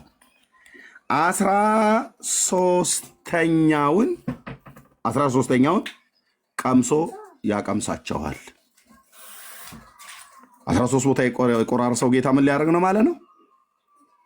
ቀምሶ ሊያቀምሳቸው ነው። ኢየሱስ በልቷል አልበላም? ወንድማችን ቀምሶ እዚህ ጋርማ ቀምሶ ማለት ያው በላ ነው ይላል። በልቷል አልበላም? ባይብሉ ግን ላይ በላም ይላል አይደለም? በልቷል አልበላም? ይሄ ምንድነው? ይሄ እንትን ቁርአን በልቷል ይላል። ይሄ ቁርአን ነው። ይሄ እንትን አንድምታ ነው እኮ አንድምታው ስላለ ባይብሉ ብሏል ማለት አይደለም። ይሄ ቁርአን ነው ወይስ መጽሐፍ ቅዱስ ነው? ይሄ አንድምታ ነው። መጽሐፍ ቅዱስ ነው ወይስ ምንድነው ነው ያልኩ? አንድምታ መሆኑን አንተ አይደለም ትነግረኝ። የመጽሐፍ ቅዱስ ነው ወይስ መጽሐፍ ቅዱስ የምለው እኔ ይሄኛውን ነው። ይሄኛው ትርጓሜ መጽሐፍ ቅዱስ ነው አይደለም ነው የጠየቅኩ ብራዘር። ይሄ አንድምታ ነው። አንድምታ እኮ የምን አንድምታ ነው? ስህተት ሊኖረው ይችላል። የምን አንድምታ ነው? የቆሮንቶስ ወይ ደግሞ እኔ በደንብ ያልተረዳሁት ነገር ይኖራል። አድመጣይ ቆሮንቶስ የመጽሐፍ ቅዱስ ነው አይደለም? ይሁን እንጂ ይሄ ከባይብሉ ጋር እንዳይደለም ትንተና ነው። ቅዱስ ክፍል ነው አይደለም ነው ያልኩት። ለጠይቁ ጥያቄ መልስ ነገርኩ እኮ ትክክለኛው መጽሐፍ ቅዱስ ሳይሆን አንድምታ ነው። በቃ ኦኬ። ስለዚህ እታች ወረድ ብራዘር፣ ይበቃል። እንዲህ አይነት ባለጌ መሆንህን ካሳየሁህ ይበቃል። ምን አለ? ቀምሶ ምን ይላቸዋል? ያቀምሳቸዋል። 13 ቦታ ቆርሶ 12ቱን ለነሱ ሰጠ። 13ኛውን ቀምሶ ያቀምሳቸዋል። ኢየሱስ አልበላም ሲለን ነበር አይደል? የነበረው በልቷል እያለች ነው ኦርቶዶክስ ቤተክርስቲያን። ትክክል ናት። ስለዚህ እዚህ ጋር የበላው ኢየሱስ ምኑ ነው? ህብስቱን ነው። እነሱ ግን ምንድነው ብለው የሚሉት? ስጋውን እያሉ ማለት ነው። ስጋውን የማንን? ኢየሱስ የራሱን ስጋ በላ እያሉ ነው። የራስ ስጋ የሚባል ነገር የለም ብራዘር። ዛጋ ህብስት ነው ፊት ለፊታቸው የቀረበው። 13 ቦታ የገመሰው የቆረሰው ህብስቱን ነው፣ ቂጣውን ነው፣ ስጋውን አይደለም። ያን ስጋ እውነተኛ ስጋ ነው ብለህ ካልክ የእውነተኛውን ስጋ 13 ቦታ ቆራርሶ 12ቱን ለነሱ ሰጣቸው። ራሱስ በላ ይልሃል እኮ። ቀምሶ ያቀምሳቸዋል። ኦኬ፣ ከቆሮንቶስ ማለት ነው። የመጽሐፍ ቅዱስ ክፍል አይደለም ይላል ወንጌል ቅዱስ በኦርቶዶክስ። አሁንም ይህንን መጽሐፍ ቅዱስ አይደለም ነው የሚሉት። እንዴ ስትይዟቸው ነገር ሲጠባቸው እንደዚህ ይሆናሉ ማለት ነው።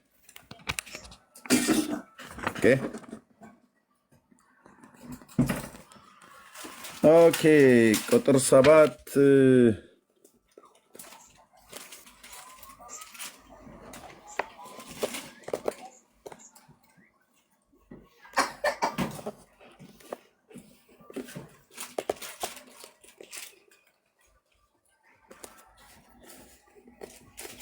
ኦኬ ፋሲካውን አዘጋጁ። ከዛስ ያው ይህንን ፋሲካ ከእናንተ ጋር እበላ ዘንድ ወደድኩ አላቸው። ከዚያስ ዳቦውንም አንስቶ አመስግኖ ቆርሶ ሰጣቸው። ከዚያስ በእግዚአብሔር መንግሥት እስኪፈጸም ድረስ ከእርሱ ከእንግዲህ አልበላም ብዬ ነግራችኋለሁ አላቸው። ኦኬ ይህን ክፍል የኢትዮጵያ ኦርቶዶክስ ተዋሕዶ ቤተክርስቲያን በቅዱስ ጳውሎስ የአንድምታም ትርጓሜ ላይ ምን ብላ አለችው ይላል? ጌታችን ኢየሱስ ክርስቶስ የራሱን ስጋ በላ ብላ ትላለች። ኦርቶዶክስ የማይወጡበት አዘቅት ውስጥ ነው የሚገቡት፣ የማይወጡበት። እኛ ደግሞ ጌታችን የራሱን ስጋም አልበላም፣ የሰጣቸው ህብስት ነው። ህብስቱን ግን በልቷል። ህብስቱን ምን ብሏል? በልቷል። ስለዚህ መጽሐፍ ቅዱሳችሁን አንብቡ። እሺ ዝም ብላችሁ እንደው መፍጨርጨሩ ይቅርብህ ነው የምልህ። ጀኒ ቻርጀር ሳምሰንግ ቻርጀር። ኦኬ ሜርሲ፣ የመቀጠል ትችላላችሁ።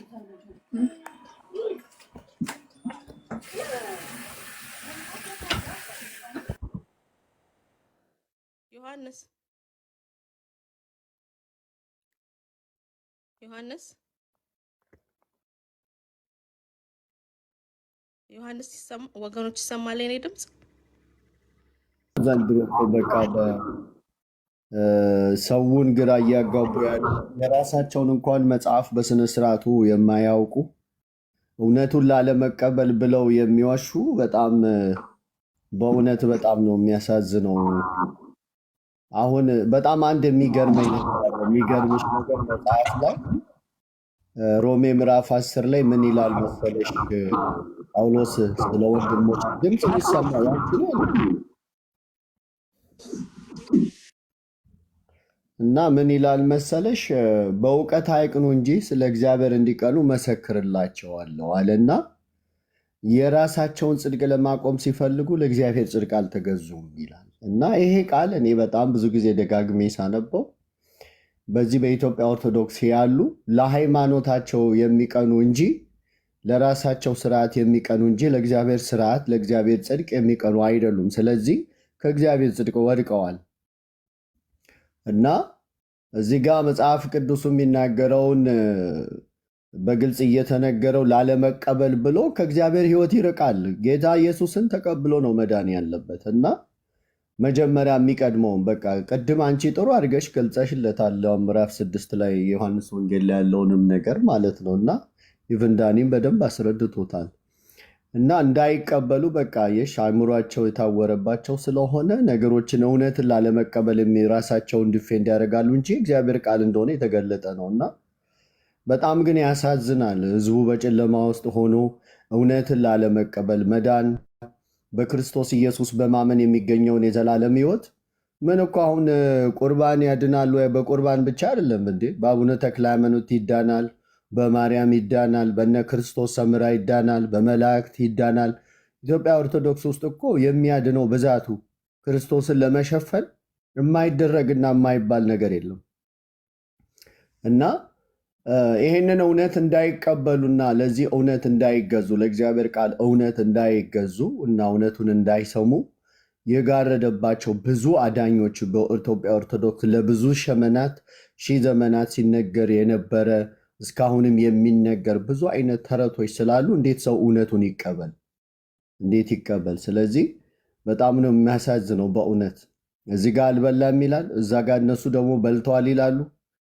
እና አሁን በጥያቄው እኮ ኢየሱስ ክርስቶስ አብሯቸው ህብስቱን በላ።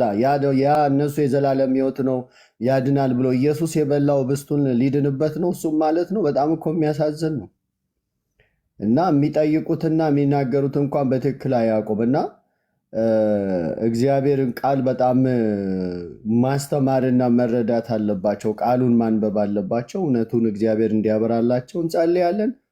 አለው አዳምጣለሁ። መርሲ ቀጤ ጌታ ኢየሱስ ይባርካችሁላችሁንም ሰላም ብያለሁ። ከታች ያላችሁ ወንድሞች እህቶች የጌታ ጸጋና ሰላም ይብዛላችሁ። ኢዩኤል ሰላም ብያለሁ። ሰላም ላንተ ይሁን። ተባረኩ። እንዴት አድርጌው ሪስታርት አድርጌው ስልክሽን ድምፅ አለው እና ላክልኝ። እውነተኛው ገስት ከላክ አስገባሃለሁ።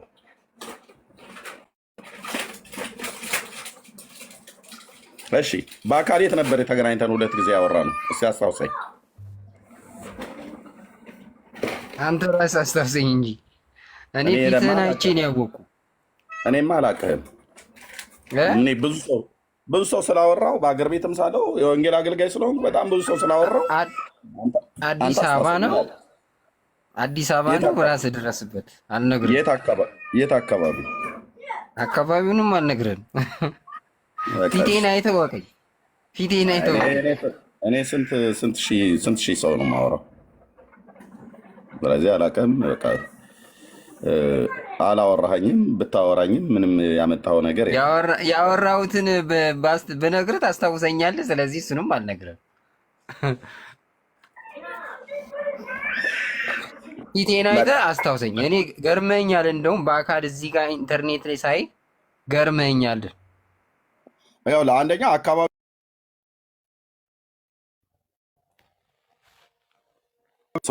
አካባቢውንም አትናገርም፣ ያነሳንበትንም ሀሳቡንም አትናገርም። ግን ሞግቻለሁ አውርተናል ብለህ ትለኛለህ። ያወራነውንማ ከነገርኩ በደንብ ነው የምታ አዲስ አበባ እኔ በጣም ብዙ ነው። እኔ ብዙ ቦታ እኮ ነው የወንጌል አገልጋይ ስለሆንኩ በጣም ብዙ ቦታ እየተዘዋወርኩ ከኮተቤ እስከ ካራቆሬ ድረስ ከአቃቂ እስከ ሰሜን አጥቢያ ማነው ሰሜን ሆቴል በላይ አጥቢያ ወደ ጎጃም መውጫ ድረስ ማለት ነው አዲሱ ገበያ ድረስ በየቦታው ተዘዋውሬ ወንጌል ሰብኬያለሁኝ፣ አገልግያለሁኝ። ከኦርቶዶክሳውያን ወገኖች ጋር ተወያይቻለሁ። ንገረኝ፣ የቱ ጋር ነው አዲስ አበባ? ቲክቶክ ላይ ምንም ላይ ሳትወጣ በፊት? ኧረ እኔ ቲክቶክ ላይ አሁን ውጭ ከወጣሁ ነው ሶሻል ሚዲያ ላይ የወጣሁት እኮ። ከዛ በፊት ማለት እኮ ነው። ልክ ነው እኮ። የቱ ጋር ነው ታዲያ አዲስ አበባ? አይ ሰስፔንስ እንደሆነ ይቆይ። ኦኬ፣ እታች ውረድ። እሺ፣ እኔ ደግሞ እንደው ቁም ነገር ያለ መስሎኝ ነው። እታች ውረድ። ምን ሰስፔንስ ታደርጋለህ? አንተን አይደለም መምህራን ሁሉ ጭምር ሳወራ ነበር። የኦርቶዶክስ መምህራን በየግለሰቦች ቤት ተጠርቼ እህታችን ሰርጌ ብትኖር ትናገራለች እዚህ ማለት ነው። ላፍቶ ሁሉ ተጠርቼ፣ እንደዚሁም ደግሞ ቦሌ ሚካኤል ጋር ተጠርቼ ወደዚህ ወደ ወንጌላዊት ህንፃ የሚባለውን ወደ ቦሌ ሚካኤል እንኳን ወደዛ ወደ ማዶ አይሻገርም። በዚህ ወደ ወንጌላዊት ህንፃ የሚባለው የኛ የኢትዮጵያ ጉባኤ እግዚአብሔር ቤተክርስቲያን ኤቢሲ መንፈሳዊ ኮሌጅ ባለበት ግን ከዛ ከወንጌላዊት ህንፃ ወደ ውስጥ ማለት ነው። ወደ ውስጥ ወንጌላዊት ህንፃ ማለት ከቦሌ ከሩዋንዳ ቦሌ ከሩዋንዳ ማለት ነው። በዛ በኩል የሚመጣው ታክሲ በአይቤክስ ሆቴል ጋር ወደ ውስጥ የሚሄደው ማለት ነው። ወደ ጎተራ የሚያቋርጠው እዛ ጋር ወንጌላዊት ህንፃ የሚላለ። ከዛ ወደ ጀርባ ወደ ውስጥ በጀርባው በኩል መምህር ደመቀ የሚባል የኡራኤል ቤተክርስቲያን የስብከተ ወንጌል ኃላፊ ነበር በወቅቱ እና እንደዚህ በጣም ከብዙዎች ጋር አውርቻለሁ ከመምህራን ጋር ማለት ነው።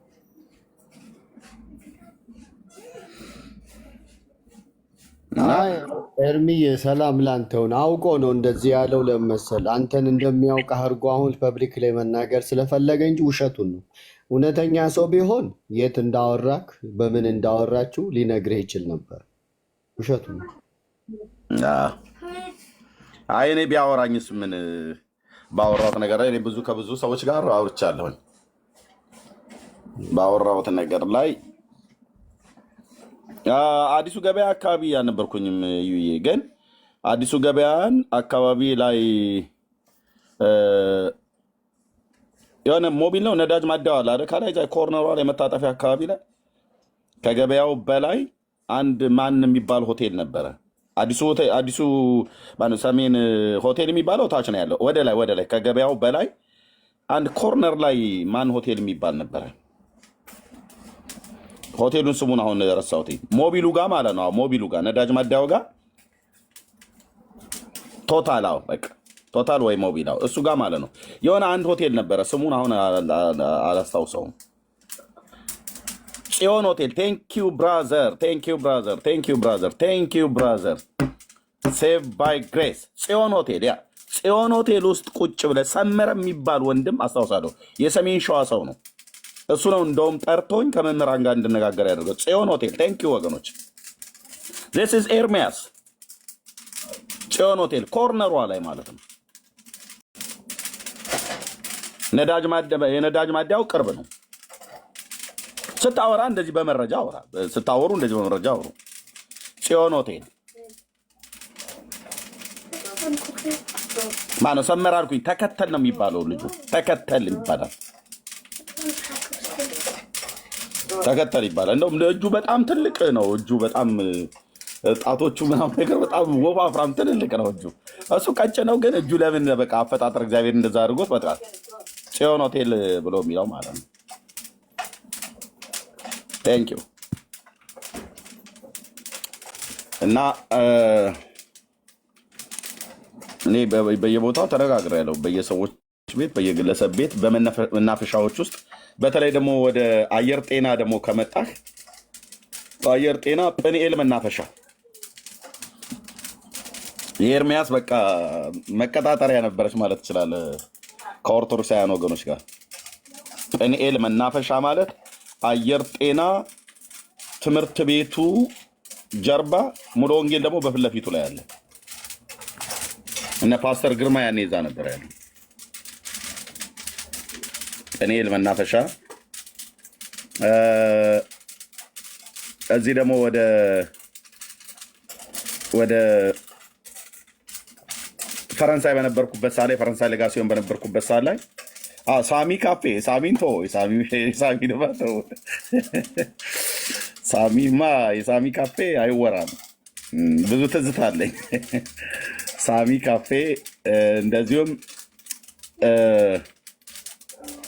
ሐምሌ 19 ፈረንሳይ አካባቢ በነበርኩበት ሰዓት ማለት ነው። ጃል ሜዳው ላይ ራሱ እንደዚህ በቃ አንዳንዴ ገንዘቡም ስለማይኖረን ካፌም ቁጭ ብሎ ለመጠጣት ገንዘብ በሚኖረኝ ሰዓት ላይ እዛ ካፌ አካባቢ ቀጥራቸዋለሁ። ገንዘብ በማይኖረኝ ሰዓት ላይ መናፈሻና ሜዳ ላይ እንደዚህ ቀጥራለሁ ማለት ነው። ሻይ እያጠጣሁም ቢሆን ቦምቦሊኖም ቢሆን አብልቼ በነገራቸው ምን ክፋት አለው ብሎ በሚል እንደዛ አደረግ ነበር። ብቻ ያቁኛል። አየር ጤናዎች ታቁኛላችሁ እኮ ምን ይሄ እኮ ግልጽ ነው። ብዙዎቹ እየመጡ እኮ ኤርሚያስ ታውስ አሁን እኮ ወፈርክ ምናምን ነገር ይላሉ። ልክ ነው። ያኔ አላገባውም ነበር። አሁን አገባው። ሳገባ እንግዲህ መብሉ መጠጡ መጣ ማለት ነው። ወፈርኩ ማለት ነውና ኤርሚና ቃለን እኮ ነው ሳላገባ በፊትም ስብከት ሰብክ ስለነበረ ኢቭን ያገባሁት ራሱ ሚስቴ ነው። ሚስቴ እየሰማች አሁን ማለት ነው የምነግራቸው እዛው አየር ጤና እያለሁ ነው ማማ መታ የተጋባ ነው ማለት ነው። ያ እና ይሄን ነው ብዬ የምላችሁ ወገኖች። ብዙ እንደዚህ ተገናኝተን ሻይ ቡና እያልን ማኪያቶ ሻይ እንደዚህ እያልን እናወራ ነበር ከመምህራን ጋር ከሰንበት ተማሪዎች ጋር ሴቶችም ወንዶችም ማለት ነው። እና ለእግዚአብሔር ክብር ይሁን። ደግሞ ጌታ ብዙ ምርኮም ሰጥቶኛል። ደስታዬ ወደር የለውም ደስታዬ። የሚድኑትን ጌታ ይጨምር ነበር። በተለይ የአየር ጤና ኪዳነ ምሕረት ቤተክርስቲያን፣ ረጲ መድኃኔዓለም፣ ዓለም ባንክ ሚካኤል ቤተክርስቲያን፣ አቡነ አረጋዊ እዚህ ዘነበ ወርቅ፣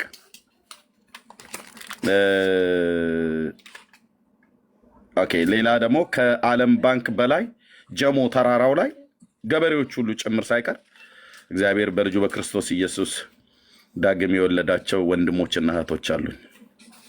ሁሌ ያነሳዋለሁ። በተለይ ጀሞ ጋራው ላይ ያሉት ኦሮሚያ ክልል ውስጥ ያሉት የኦሮሞ ተወላጆች በጣም ቅን የሆኑ ገበሬዎች እነ ጉታ የሚባሉ ማለት ነው። ሚስቴ እንኳን ታውቃቸዋለች። እዛ ድረስ ይዣት ሄጃለሁ። መሬት ልስጥህ እዚሁ ተቀመጥ ብሎኝ ጌታ ኢየሱስ ከነ ቤተሰቡ ጭምር ያዳነው የእግዚአብሔር ልጅ ኢየሱስ የደረሰላቸው ማለት ነው። እና ለእግዚአብሔር ክብር ይሁን። አዲስ አበባ ትዝታ ብለህ ካልክ ምን የማይጠራ ቦታ አለ? በወንጌል ያልሄድኩበት ቦታ የለም። ያ አይ ማማ ሚስቴ እያረበች ነው። መብሉም መጠጡም መጣ ብሎ የሚለውን በጁስ ቀይረው እያለች ነው። ማማ ያኔ ድሮ እኔ ሰብከን እኮ ማንም አባከና የሚለን አልነበረም። ኦርቶዶክስ ቢሆን ሰብከህ ተስካር ታበላሃለች። እና ጴንጤው ግን ጌታ ይባርክ ነው ብሎ የሚለው አንዳንዶች ደግሞ ቅኖች ናቸው። እኔ ያንቺን ሳላገባ በፊት የነበረውን ጊዜ ነው። እንራብ ነበር፣ እንጠማ ነበር፣ እራብ ነበር፣ ጠማ ነበር። ግን ሰብካለሁ እና ለጌታ ክብር ይሁን። ከብዙ ኦርቶዶክሳውያን ጋር አውርተናል። በደንብ አስታውሳለሁ። ወንጌል ስነግራቸው አሟቸው ፓራስታሞል ኪኒን የዋጡ ሰዎች አሉ። አሟቸው 3 ቀን አልጋ ላይ የተኙ ሰዎች አስታውሳለሁ። አሟቸው ማለት ነው። ለምንድን ያመማቸው? መረጃ አውጥቼ ሳሳያቸው ማለት ነው። ሳሳያቸው አሟቸው ያለቀሱ ሰዎች አሉ። ማስታወሳቸው ማለት ነው። የተናደዱ በጩቤ ሊወጉኛሉ የነበሩ ሰዎች አሉ። አየር ጤና በተለይ በነበርኩበት ሰዓት ላይ ስንት ሰው ውድነሽ ካፌን ያውቀዋል? ኤርሚያስ በመረጃ ነው እንደዚህ ማሩ። ውድነሽ ካፌን ስንት ሰው ያውቀዋል? ወደ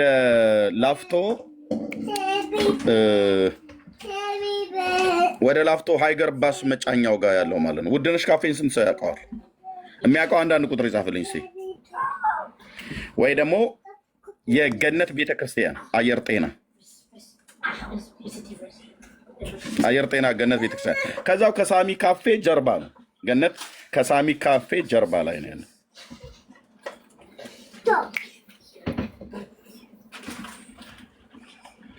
ወይ ደግሞ የነ ዲያቆን መንግስቱ ይባላል። የረጲ መድኃኔዓለም ቤተክርስቲያን የኢትዮጵያ ኦርቶዶክስ ቤተክርስቲያን ዲያቆን የነበረ የመንግስቱ ጸጉር ቤትን ስንት ሰው ያውቀዋል?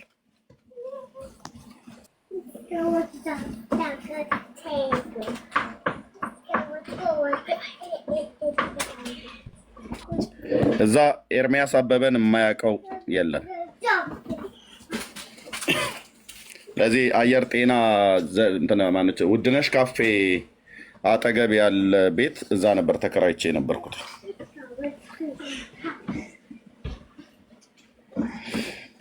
እና ቴንኪው እግዚአብሔር ይባረክ። አሁን ደግሞ ጌታ ወደ ሶሻል ሚዲያ ላይ አወጣኝ ማለት ነው። ዓለም ወደሚሰማበት አወጣኝ ማለት ነው። እና ኤርሚያስ ምን ልታደርግ ነው ሚዲያ ላይ የመጣኸው ብለህ ብትለኝ የቤቴን ሶፋ ሳሳያችሁ አይታችሁ ታውቃላችሁ? ያለባበሴ ዝነጣዬ ምናምን ነገር አሳይቼ ታውቃለህ? በእነዚህ 10 ዓመታቶች ውስጥ ዓላማው እሱ አይደለም። አንዳንዱ የቤቱን ሶፋ ላይ ያሳይ እኮ የመጣ ጴንጤ ሁሉ አይተናል። ሶሻል ሚዲያ ላይ ስንቱን ታዝበናል። ዋው ምናምን ነገር ተብሎ እንዲበል አይተዋል። የተቀመጠበት ወንበሩ ሶፋው ምናምን ነገር ብሎ እንዲል ማለት ነው። ታው ብራዘር፣ ለዚህ ነው ብዙም አልቆዩም። እንደ ውሃ ላይ አረፋ ጠፉ ከሚዲያ ላይ ማለት ነው።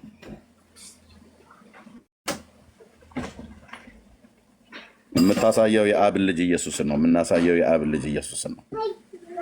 አለባበሳቸውን ሊያሳዩ የመጡ ነበሩ።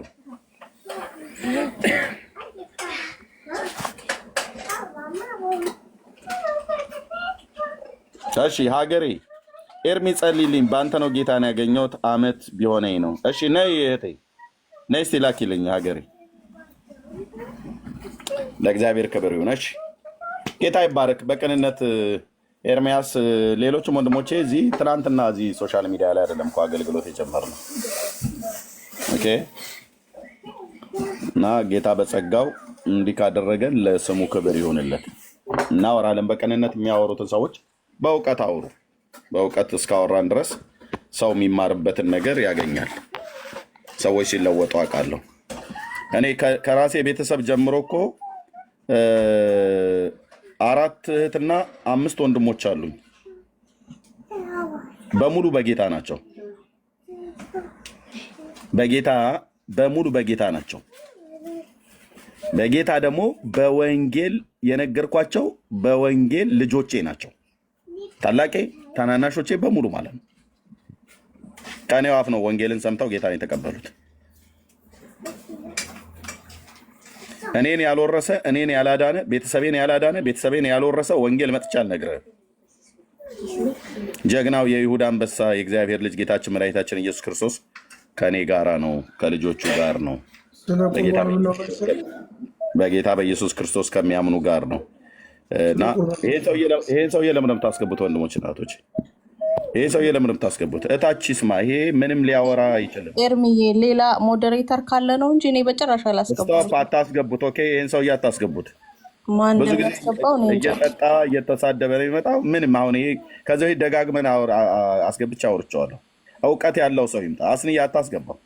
ኦኬ፣ አታስገባው። ኦኬ። እና ቤተሰቤን፣ ዘሬን፣ ትውልዴን ያላዳነ ወንጌል አይደለም እነግራችሁ።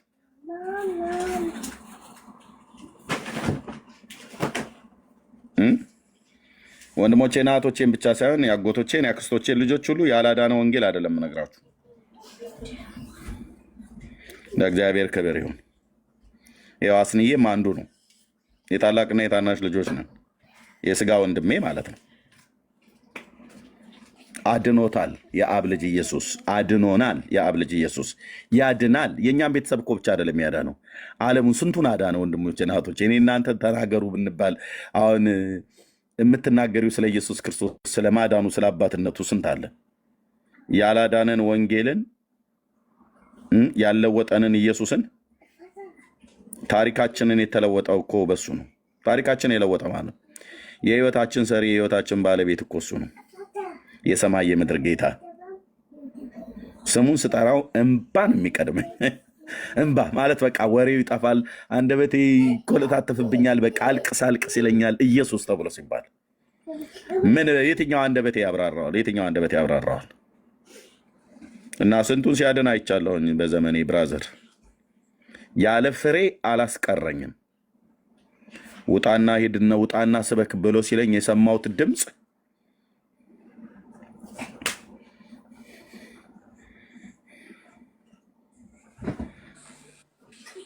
ታሪኬን የለዋወጥከው ኑሮዬን እንዲህ አስዋብከው ኤልሻዳይ ለዘላለም ነህና ይብዛልህ አሁንም ምስጋና ይብዛልህ አሁንም ምስጋና ይብዛልህ።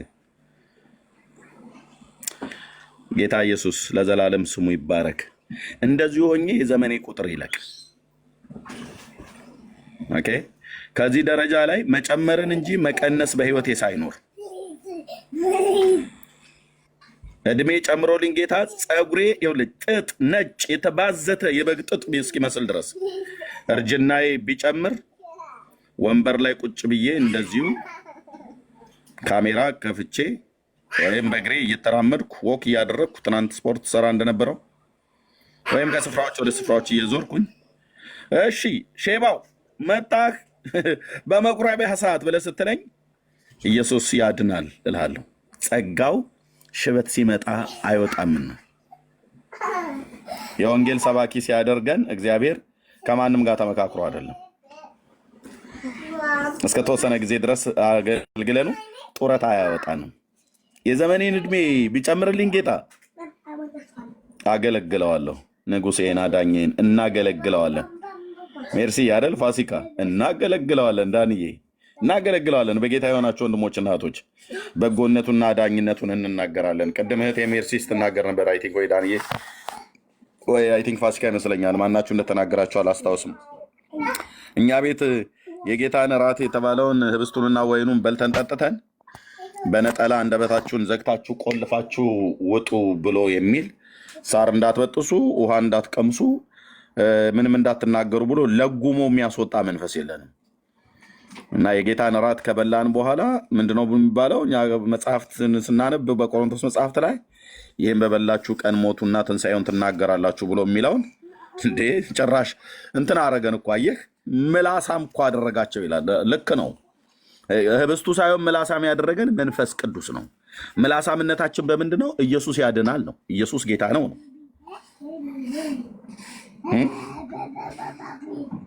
ኢየሱስ ምንድን ነው? ጌታ ነው። ኢየሱስ ያድናል። ጴንጤ እኮ ምላሳም ነው ይሉሃል። ልክ ነው። ምላሳምነታችን በምንድን ነው? በመሳደብ በመጠጣት ሐሜት በማማት አይደለም። ምንም እኮ ማቆሚያ የላችሁም። አታርፉም እኮ እንደው የሆነ ጊዜ እንኳን ምናምን ነገር ብሎ ይላል። ይኸው ሌሊቱ ነጋልኝ በእግዚአብሔር ምሕረት ክንዱ ስለደገፈኝ ተኝቼ ነቃሁኝ። እሁድ ወደ እኩለ ቀን አካባቢ ሊጠጋ ነው። እኔ ጋ አሁን እሁድ ማለት ነው። እያንዳንዳችሁ ጋር ቅዳሜ ነው ገና። ይህንን ቀን በእድሜ ላይ ጨመረልኝ። በጌታዬ ነቃሁኝ፣ ከነ ቤተሰቤ ነቃሁኝ እና ቁርሴን ሳልበላ በፊት ነው የገባሁት ስለ ኢየሱስ ለማውራት። ቁርሴንም ከበላሁ በኋላ ከእናንተ ጋር አወራለሁ። በቃ የዘመናችን ቁጥር እንደዚህ ይለቅ። ኢየሱስ ክብራችን እኮ ነው።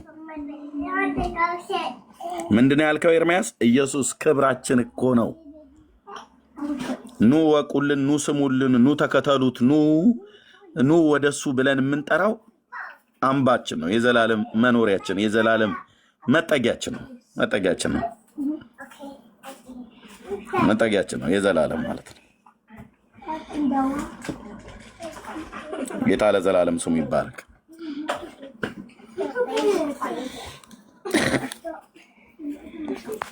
ትናንትና ይህን ሳስበው ወደኋላ ዞር ብዬ ብዙ እኮ ጌታ እንዳንከተል የሚያደርግ ምናምን ነገር ነበርና ያም ደግሞ እሱንም በጌታ ምሕረት አቅሜን ስለሚያውቅ ስንቶች በረሃብ፣ በጥማት፣ በእንግልት፣ በመሰደብ፣ በመገደል፣ በመደብደብ፣ በመገፋት የሰበኩለት ወንጌል፣ ዋጋ የከፈሉለት ወንጌል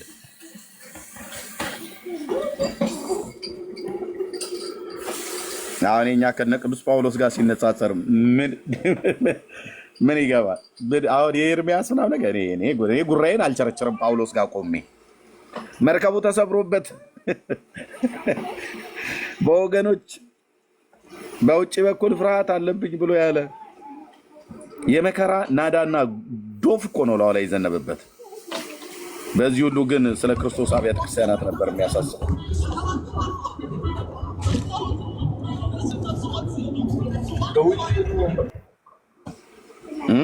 የመከራ ዶፍ የመከራ ናዳ ነበር የዘነበበት ቅዱስ ጳውሎስ። ነይ እሺ፣ አሜን ያና አሜን ያና። ጥያቄ አለኝ ብለሽ ታያለሽ፣ እንዳላስገባሽ ገዝት አላክሽም እህታችን። ስለዚህ ጌታ ኢየሱስ ያድናል ወንድሞች እናቶች። እሺ፣ ያልዳናችሁ በሱ ለመዳን ወስኑ።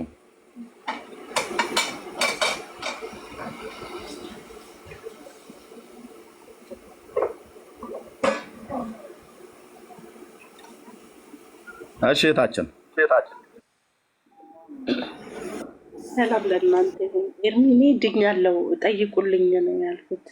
ማለት አንድ ጥያቄ የሆነ ነገር በአጋጣሚው ልጠይቅ ብዬ ነው እንጂ እኔ ድኛለሁ፣ በክርስቶስ ያመንኩ ነኝ። በነገራችን ላይ በእውነት በጣም እግዚአብሔር ለማለት ይባርከው። ለኦርቶዶክሶች ሰደድ እሳት ነህ አንተ በእውነት በቃ እሳት በቃ በደንብ እግዚአብሔር አብዝቶ አብዝቶ አብዝቶ ይጨምርልክ። ከዚህም በላይ ዳኒም አንተም አሉ ወንድሞችም እድሉን ካገኘው ላመስግን ብዬ ነው።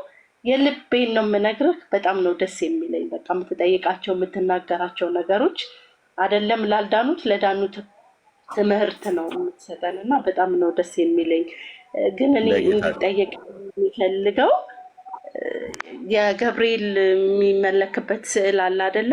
መስቀሉ ለምንድን ነው የተዘቀዘቀው? ሁልጊዜ ለእኔ ጥያቄ ነው። መስቀል እንዲህ ዝግዝቅ አድርጎ አይደለ የቆመው?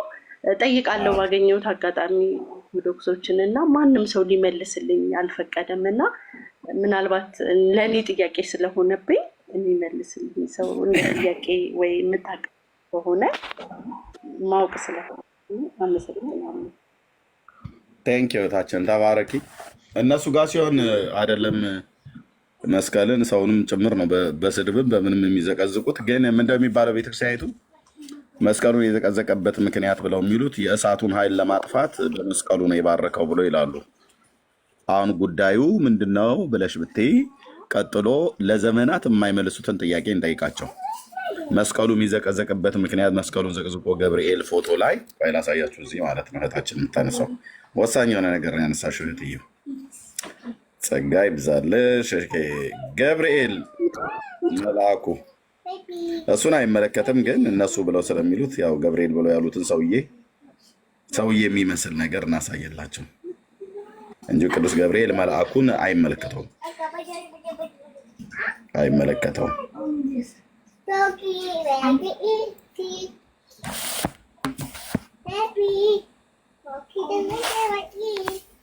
ኦኬ እዚህ ጋር እንደዚህ አድርገን እናሳይ። እህቴ እያለች ያለችው እንደዚህ ይሄ መስቀሉ ማለት ነው እና መስቀሉ እንደዚህ የዘቀዘቀበት ምክንያት ምንድን ነው ብላ ነው እየጠየቀች ያለችው እህታችን። ወሳኝ ጥያቄ ነው፣ መጠየቅም ያለበት ጥያቄ ነው።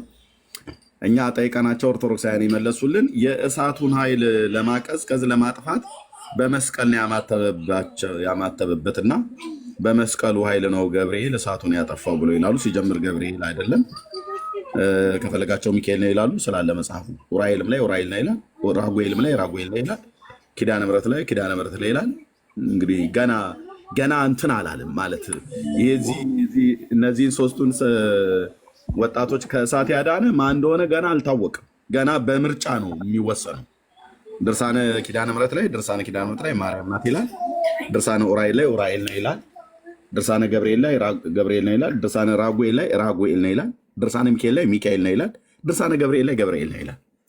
ኡራኤል፣ ራጉኤል፣ ገብርኤል፣ ሚካኤል፣ ማርያም። ስለዚህ በምርጫ ነው ገና የሚወሰነው። ምን አለፋ ወደፊት ሳነብ ገና የማገኛቸው ወለተ ጴጥሮስም ልትሆን ትችላለች፣ ያወጣቻቸው ከነደደ እሳት። ይሄ ሁሉ በመረጃ ነው የማወራው፣ በመረጃ ከዚህ ቤትም ነግራችኋለሁ። እሺ ጥሩ ጥያቄ ነው እና ይህንን እሳቱን ለማጥፋት ነው ብለው አሉ። በመስቀሉ ነው እሳቱን ያጠፋላቸው፣ በመስቀሉ ምልክት እሱን የእሳቱን ኃይል ለማጥፋት የባረከበት ነው ወይ ደግሞ የእሳቱን ኃይል ለማጥፋት የተጠቀመበት ነው ብለው ይላሉ። ኦኬ አሁን ጥያቄው እንደገና ደግሞ በምን ላይ ይወድቃል ማለት ነው። ኦርቶዶክስ ትከሻ ላይ መልሰው ጥያቄውን መልሰን ዱብ እናደርግባቸዋለን። እችን ጥያቄ ስጠይቃቸው ግን መናፍቃን በሰልባጅ የመጣችሁ እናትን እንዲህ ላርጋት እንደዚህ ልዘቅዝቅሽ እንዲህ ነው የሚሉት። አይመልሱም። አሁን ቀጥዬ የምነግራችሁ ነው። ኦኬ እሳቱን ለማጥፋት ነው መስቀሉን እንዲህ ያደረገው። ኦኬ መላእክት የመስቀል ምልክት በዚያን ዘመን ይይዙ ነበር እንዴ? መስቀል በባቢሎን አውራጃ ውስጥ እነ አናንያ እና አዛርያ እነ ሚሳኤል በነበሩበት ሰዓት ላይ የክርስትና ወይ ደግሞ የመላእክት ምልክት ነበረም እንዴ? ነበር። አሁን ይህን ጠይቁ።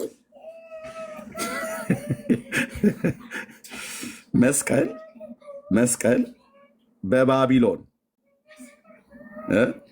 በ586 ማለት አሁን ከምናወራበት እነዚህ የነበሩት ወንድሞች አሁን ከምናወራበት 2550 ዓመት ላይ ነበሩ የነበሩት። እነዚህ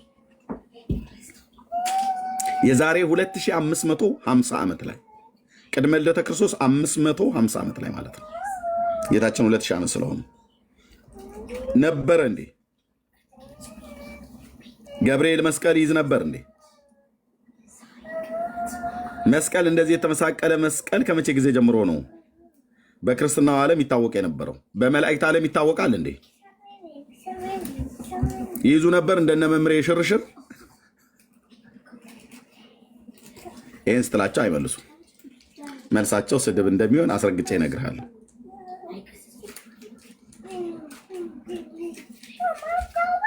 እና ወሳኝ ጥያቄ ነው የጠየቅሽው።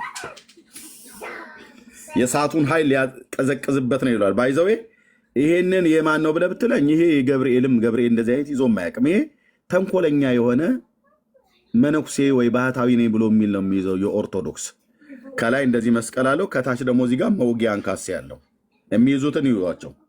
ከተማ ሲመጡ ነው ሰንሰለት የለበሱቱ ጉድሮውን ጎድሮልህ የፈረስ ጭራውን በሙቅ አጣብቆ ፀጉሩ ላይ ይዞ ብቅ ይልሃል። አዲስ አበባ ሰው ቢጫ ይለብስና አስረዝሞ ዊጉን እኮ ሳብ ብታደርገው የሚወልቅ ነው። አንዳንዱ አልጠበቀም። አየህ በስንዴ ሊጥና በሙቅ ነገር ሲያጣብቁት በደንብ አልያዘላቸውም። ሹልክ ብሎ ይወድቃል። የፈረንሳይ ጊዮርጊስ ቤተክርስቲያን መርጌታ የነበረ አብሮኝ ከኔ ጋር ጉባኤ እግዚአብሔር ቤተክርስቲያን እኔ 27ኛ ዙር ደቀ መዝሙር ትምህርት ስማር ይማር የነበረ መርጌታ መልኩን ቀይሮልሽ እንትን ካራቆር ያገኘሁትኝ እዚህ ረጲ መድኃኔዓለም ጋር ወደ አየር ጤና አልፎ ማለት ነው። ወለቴ የሚባለው ቦታ ላይ ሳንደርስ በፊት ካራቆሬ እዛ ጋር አገኘሁት እና ጎድሮ በጎፈሬ የማውቀው መርጌታ እኮ ማለት የእውነት ጄኒውን የሆነ መርጌታ ነው። በጎፈሬው ነበር የማውቀው። እኛ ጋር መጥቶ የውሃ ጥምቀት ሁሉ ተጠምቋል። ግን አልገባውም። ዝም ብሎ የሚያምታታ ነበር። እነግራቸው ነበር እኔ ለአገልጋዮቹ ይሄ ሰውዬ እኔ ብዙም አይመቸኝም፣ ገና ነው ምናምን፣ ገንዘብ ፈላጊ ነው፣ በጣም ተንቀሽቃዥ ነበር። የኛዋ ቤተክርስቲያን ደግሞ ገንዘብ አላት ተብሎ ስለሚባል ጉባኤ እግዚአብሔር አሰሚል ቸርች ይሰጡት መስሎት እሱና አንድ መርጌታ አብርሃም የሚባል ከጎጃ የመጣ ልጅ አስታውሳለሁ። እልም ያሉ ዱርዬዎች እና ብዙም አልቆየም፣ አልሰሙኝም በወቅቱ እነሱ። በቃ አንዳንዴ እኮ ፔንጤ ነቃ ነው ማለት ያለበት። እሺ ብራዘር ነቃ ነው ማለት ያለበት። እንዱ ቀሚስ የለበሰ መነኩሴ ሲመጣ፣ ቄስ የጠመጠመ ሁሉ ሲመጣ እንትን ሰፍ ብላችሁ አይኑ እንዲድኑ ከመፈለግ የተነሳ እግዚአብሔር ሕዝብ የዋህ ነው ያለ የሌለ ነገር ሁሉ ይሰጣል። ብዙዎቹ ግን አጭበርባሪዎች ናቸው። ከዚ በፊት ነግሬያቸዋለሁ ወንድሞች እናቶች፣ በጣም ብዙዎች። ጋሽ ሙላት አሁን ፓስተር ሆኗል፣ የቀጠና ሁለቱ ማለት ነው። ለእሱ ሁሉ ጭምር ነግሬዋለሁ። ሄደው ሙሉ ወንጌል ቤተክርስቲያን ዛ ቀጠና ሁለት እንዴት እንደሚያታልሏቸው ለጋሽ ሙላት ነግሬያለሁ። አሁን ፓስተር ሆኗል። እባካችሁ የመጡ ሰዎችን ሁሉ፣ ምክንያቱም በሙሉ ወንጌል ቤተክርስቲያን ውስጥ ከኦርቶዶክስ ተዋሕዶ ቤተክርስቲያን የወጡ አገልጋዮች በጣም ብዙዎች አሉ። በጣም ብዙዎች መሰረተ ክርስቶስ ብትሄዱ በጣም ብዙ የኢትዮጵያ ኦርቶዶክስ ተዋሕዶ ቤተክርስቲያን ዲያቆን የነበሩ ካህናት የነበሩ ከእኔ በላይ እውቀት መረዳት ያላቸው በቅኔው ብላችሁ ብትሉ፣ በአቋቋሙ ብላችሁ ብትሉ፣ በትርጓሜ ቤት ብላችሁ ብትሉ፣ በቅዳሴ ብላችሁ ብትሉ፣ በጣም ደግሞ የእውነት ጄኒውን ደግሞ ጌታ የገባቸው ሰዎች አሉ እና ይመጡልህና ጴንጤው ጋር አሁን ያልተበላ ጴንጤ ነው ይለዋል። ባይዘዌ ነቢያት ነን ብለው የሚሉት የሚዘርፉት ከመዝረፋቸው ፊት አንዳንድ አብያተ ክርስቲያናትን የበሉ ቀሚስ ለብሰው መጥተው ነው። አዎ በራሊ በጌታ ያዋለ ወንድምዬ፣ በእውነት አላችሁ ወንድሞች እናቶች በጣም እና እኛ ቸርች ይመጣ ነበረ ያ መርጌታ ማለት ነው። ገንዘብ ፈልጎ ነው ሳንተን ሳይል ተጠመቀ ምናምን ነገር ብለው አሉኝ። መርጌታ አብርሃም የሚባል አስታውሳለሁ። አንዴ ደግሞ በጣም የመጨረሻ የዛን ቀንም አልኩ እንዴት እንደተቃጠልኩ ልነግራችሁ አልችልም። ይጎሲት ቸርች ማለት ነው። ፓስተር ሞጋ እዛ አንድ እሑድ ጌታን ላመልክ ሄድኩኝ። ጉባኤ ቁጭ አልኩ። አሁን ካናዳ የሚኖር ፓስተር ዶክተር ግርማ ጋር ካናዳ ቶሮንቶ አዲስ ኪዳን ነው የአዲስ ኪዳን ቤተክርስቲያን መሰለኝ እነሱ ዶክተር ግርማ ጋር ወንድሜ ጹብ ድንቅ ለዓለም አለ። ልክ ነው። ዋው የአዲስ ኪዳን ነው ያለውበት ነው። ኦኬ ዶክተር ግርማ ጋር ነው ያለው ፋሲካዬ። አዎ እዛ ነበርኩኝ። አሁን ግን ሌላ ቦታ ነው የማገለግለው። ጹብ የሚባለውን ታውቀዋለህ? ጹብ ድንቅ ለዓለም። አዎ ጹብ ድንቅ። አዎ እኛ ነን ቸርቹን ራሱ ስታብሊሽ ያደረግነው እኛ 6 ሆነን እኛ ነን የጀመርነው። ጹቤ የኔ በጣም ቤስት ወዳጅ ቤስት ጓደኛ ነው። የኢትዮጵያ ኦርቶዶክስ ተዋሕዶ ቤተክርስቲያን ዲያቆን የነበረ የቂርቆስ ስብከተ ወንጌል ሰባኪ የነበረ ከነ ምሕረት አብ ጋር ስነ መለኮት ትምህርት ቤት ተምሮ የተመረቀ ወንድም ነው ጹብ ድንቅ። የኦርቶዶክስ አውቃለሁ። አዎ ጹብ ድንቅ። አዎ እዚህ ነው ያለው። ጹቤና እኔ የዛን ቀን አብረን ጉባኤ ውስጥ ነበር። አሁን መኖሪያውን አውስትራሊያ ብሪዝበን ከተማ ውስጥ ያደረገ አሁንም የኢትዮጵያ ኦርቶዶክስ ቤተክርስቲያን ዲያቆን የነበረ ምናሴ የሚባል አሁን በጌታ የሆነ ወንድም ነው። እሱም ነበር እዛ ጉባኤ ውስጥ። ግን እኔና ጹቤ ነበር በወቅቱ። እሱ ከኋላችን ነው ያለው። እኔና ጹቤ ጎን ለጎን ቁጭ ብለን የእሑድ ፕሮግራም ነው፣ ተዘመረ፣ ተመለከ፣ ቁጭ አለን። ህዝቡ ሁሉ ቁጭ አለ። ፓስተር ሞ ወጣ ማስታወቂያም ሊናገር እንኳን ደህና መጣችሁም ብሎ ሊለን ማለት ነው። ወጥቶ እየተናገረ እያለ እያወራ እያለ እያየኑ ነው። እኛ ወደፊት አካባቢ ላይ ነው ያለነው። በጣም ፊት ለፊትም አልገባንም፣ ግን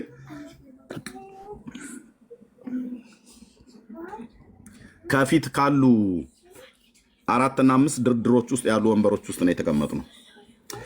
እና ድንገት ማስታወቂያ እየተናገረ እያለ ፓስተር ሞ ማለት ነው ሞላልኝ ምን አለ? አባቴ ይምጡ ወደፊት አምጧቸው ብሎ ሲል ሁላችንም ወደኋላ ዞር አለን። እኔም ዞርኩ፣ ጹቤም ዞረ፣ ህዝቡ ሁሉ ዞረ። ምክንያቱም ማስታወቂያ እየተነገረ ነው። አቋርጦ ይምጡ አባቴ ወደዚህ አምጧቸው ብለዋል። ዞርን ስንል የክህነት ልብስ የለበሱ ቆባቸውን ያደረጉ አባት ወደፊት አመጧቸው ማለት ነው። መጥተው ፊት ለፊት ላይ ወንበር ስጧቸውን ብሎ አላስቀመጠም። ቀጥታ ይምጡ ብሎ ወደ መድረክ ላይ አመጣቸው።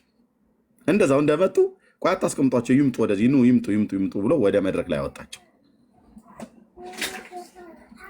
ከዛ ማስታወቂያውን መናገሩን አቆመና የጴንጤኔ ዋህነት ይልኝ ብራዘር፣ የጴንጤኔ ዋህነት ይልኝ ፓስተር ሞ ወንድማችን ይምጡ አለ።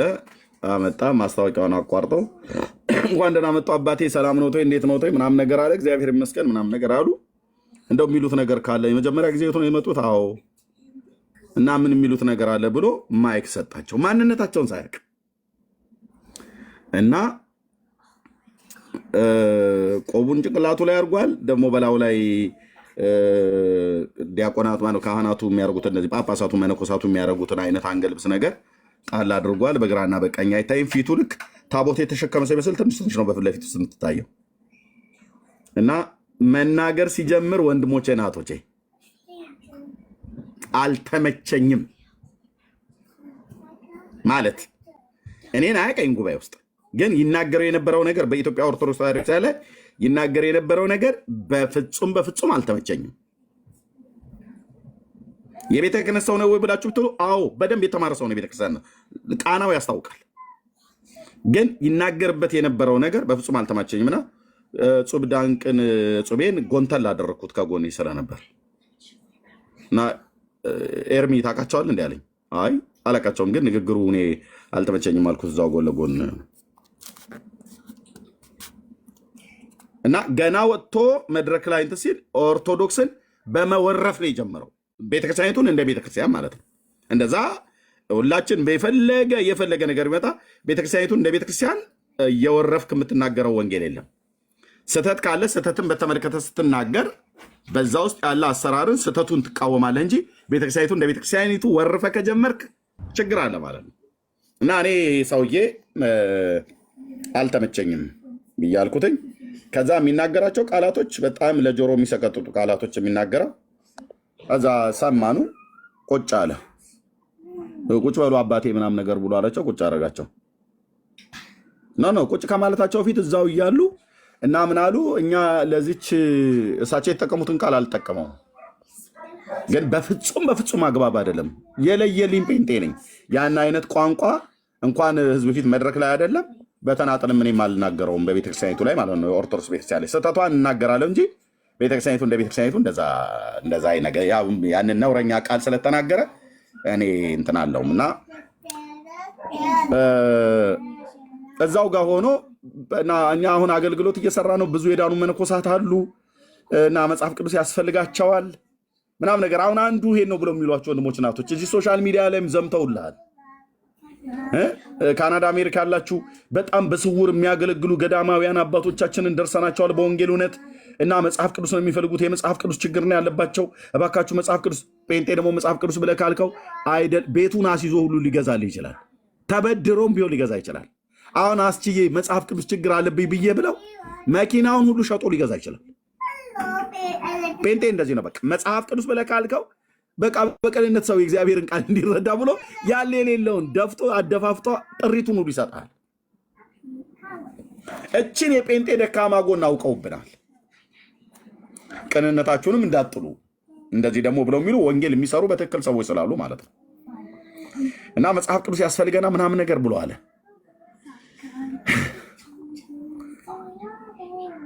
ፓስተር መሆን ቆይ ምናምን ነገር እንዳለው ፓስተር አይደለም፣ አያቀኝም። እኔም ቤተክርስቲያኔ ሎካል አጥቢያ ቸርች አይደለም። እኔ ጉባኤ እግዚአብሔር ነኝ። አሴምብሊ ቸርች 6 ኪሎ አጥቢያ ማለት ነው። በዚያን ቀን አንድ የእሑድን ጉባኤን ግን ላመልክ እዛው ተከራይቼ ስለነበር ወደ ቦሌ ማነው እዛ ቦሌ አካባቢ ማለት ነው ተከራይቼ ስለነበር እዛ ጌታ ላመልክ ሄጄ ነው እና እዛው መድረክ ላይ ያለ ታዲያ በምን እንርዳዎት ምናምን ተብሎ ሲባል በቃ እንደው ቅዱሳን ገንዘብ እንዲያዋጡ ምናምን ነገር ብሎ ሲል ይሄ ከውጭ ሀገር የሄደልህ ዲያስፖራ ጴንጤ እዛ አለልህ። ለካ እኔ ታቅላለሁ ዲያስፖራ የሚባል ነገር አላቅም፣ ግን አሁን የገባኝ ከውጭ ሀገር የመጡ እና ምን አንደኛው ከኋላ እጁን አንስቶ እኔ ከካናዳ ነው የመጣሁት አባቴ ለእርሶ የሚሉትን ነገር ሁሉ ከዛም ያለፈ ለእሶም ሁሉ አደርጋለሁ። ይኸውልህ የጴንጤን ቅንነት ይልኝ እና አንደኛውም ከጥጎታ ከአሜሪካ ነው የመጣሁት ትናንትና ነው የመጣሁት እኔ ያገኙኝ እያለች እዛው ጋር ማለት ነው። እኛ እኮ ለብዙ ዘመን ከኢትዮጵያ ኦርቶዶክስ ቤተክርስቲያን ውስጥ ወጥተን በተሐድሶ ስናገለግል ማንም አባከና ብሎ ታዲያ ተመቅኝታ ነው ወይ ብለህ ካልከኝ መቀኘት አይደለም። አባከና ብሎ ማንም ዞር ብሎ አላየንም። በትክክል ተሐድሶ ውስጥ የሚሰሩ የኢትዮጵያ ኦርቶዶክስ ቤተክርስቲያን አገልጋዮች የነበሩ ማንም ዞር ብሎ አይደለም እንደዚህ ሊሏቸው ቀርቶ አይደለም አይዞ በርታ ብሎ 50 ሳንቲም የሻይ መጠጫ የሰጠ ሰው የለም። አንድ ንጉሴ የሚባል ሰው ታስታውሳላችሁ? ወደ ጌታ ሄዳሉ። ንጉሴ የሚባል ቀይ ረጅም ሰው ወንጌላዊ ንጉሴ አዲስ አበባ ከተማ ውስጥ እየዞረ ኢየሱስ ጌታ ነው ንስሐ ግቡ ምናምን ነገር ብሎ ድንገት ነው የሚሰብከው። ታስታውሳላችሁ? እሱ ሰው የሚያስታውሰው አንዳንድ ቁጥር ይጻፍልኝ። ንጉሴ ይባላል። እንደዚሁ አውትሪች ሊሰብክ ሲወጣ እኔም ሊሰብክ ሲወጣ ያየኛል እና ጌታዬ አውርቶኝ እኔም እኮ ምንም ነገር የለኝም ግን 20 ብር የኪሴ ይዤ ጌታ ከዛው ላይ እንዳካፍለው በመንፈሴ የነገረኝን አስታውሼ ያችኑ 20 ብር ቶሎ ያካፈልኩት አረሳውም። ታስታውሳላችሁ አይደል? ደረጀ ንጉሴ ወደ ጌታ ሄደ። ወንጌላዊ ንጉሴ ይባላል። ወንጌላዊ ንጉሴ ይባላል። ቆሻሻ ገንዳ ላይ ሆኖ ወጥቶ ነበር የሚሰብከው ወንጌል። ማንም ዞር ብሎ ቤተክርስቲያንም እንደ ቤተክርስቲያን የወንጌላውያን ቢሮ ምን የደከመ ቢሮ አይደል እንዴ? የኛ ወንጌላውያን የሚባል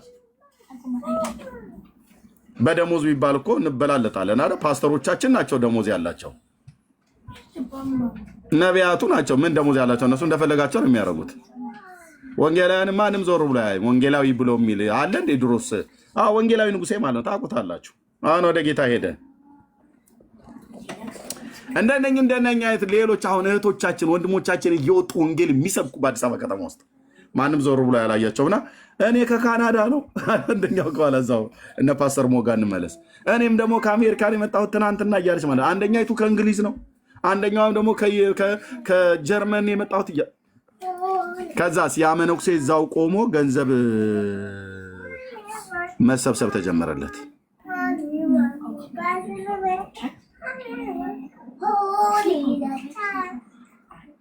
እጹብን እንዲህ አልኩትኝ፣ ሰውየው ሌባ ነው አልኩትኝ።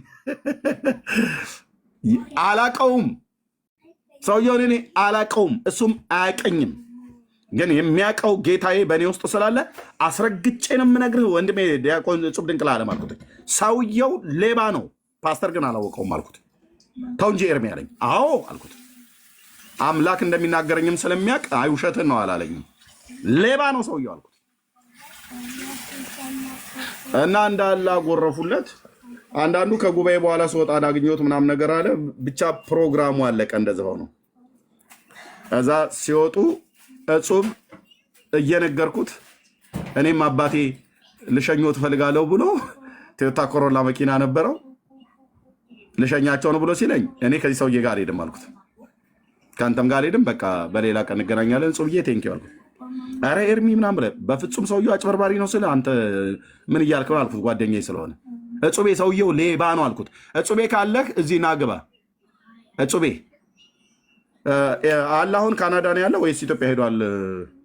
ፋሲካ እዚህ ነው ያለው፣ እዚህ ቶሮንቶ። እጹቤ አሁን ድንገት እየሰማ ከሆነ እጹቤ ና ግባ ገስት ላይ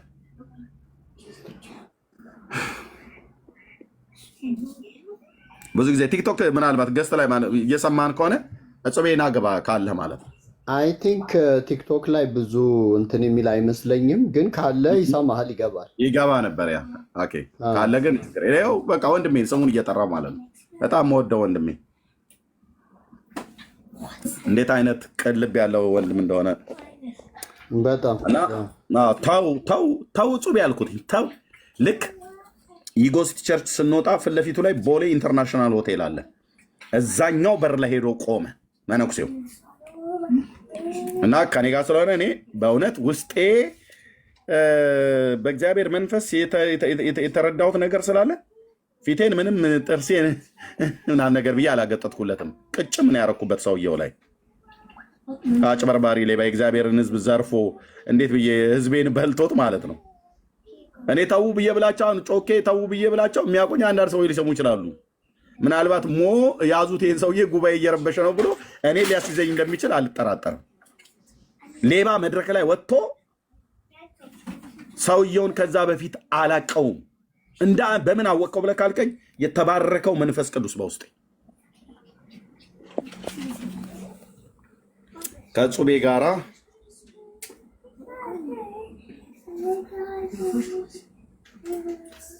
ከዛ ያ ከካናዳ መጣው ብሎ ያለ ሰውዬ እያየሁት አይዶ ነው ወደ $500 ነው ምናምን ነገር አውጥቶ ሰጠው። ወንጌል ሲሰብክ አላየው።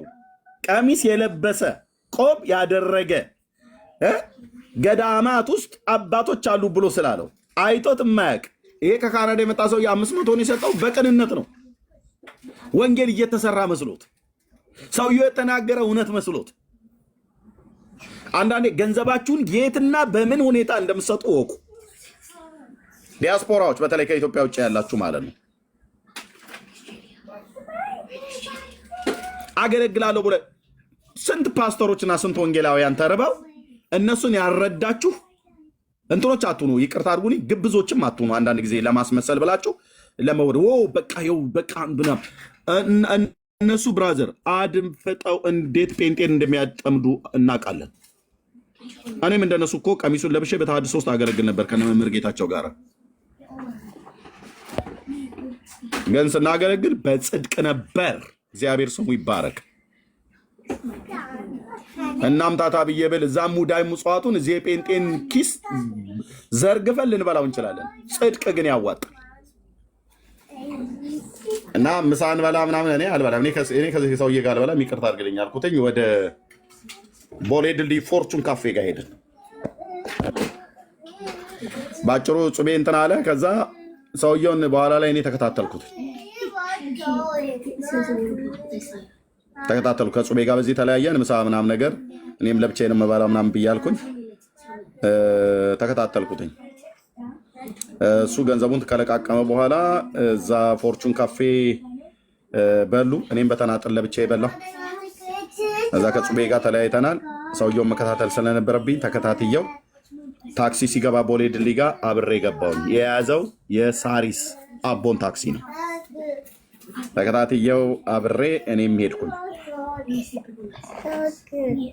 የቱ ጋር ሲደርስ ቢወርድ ጥሩ ነው? አደይ አበባ መታጠፊያ ጋር ድልድዩ አካባቢ ላይ ወረደ። አዲስ አበባ ዝም ብዬ የገጠር ልጅ ነህ ብዬ ስለ አዲስ አበባን ማላውቀው መስሏችሁ ከሆነ ማለት ነው።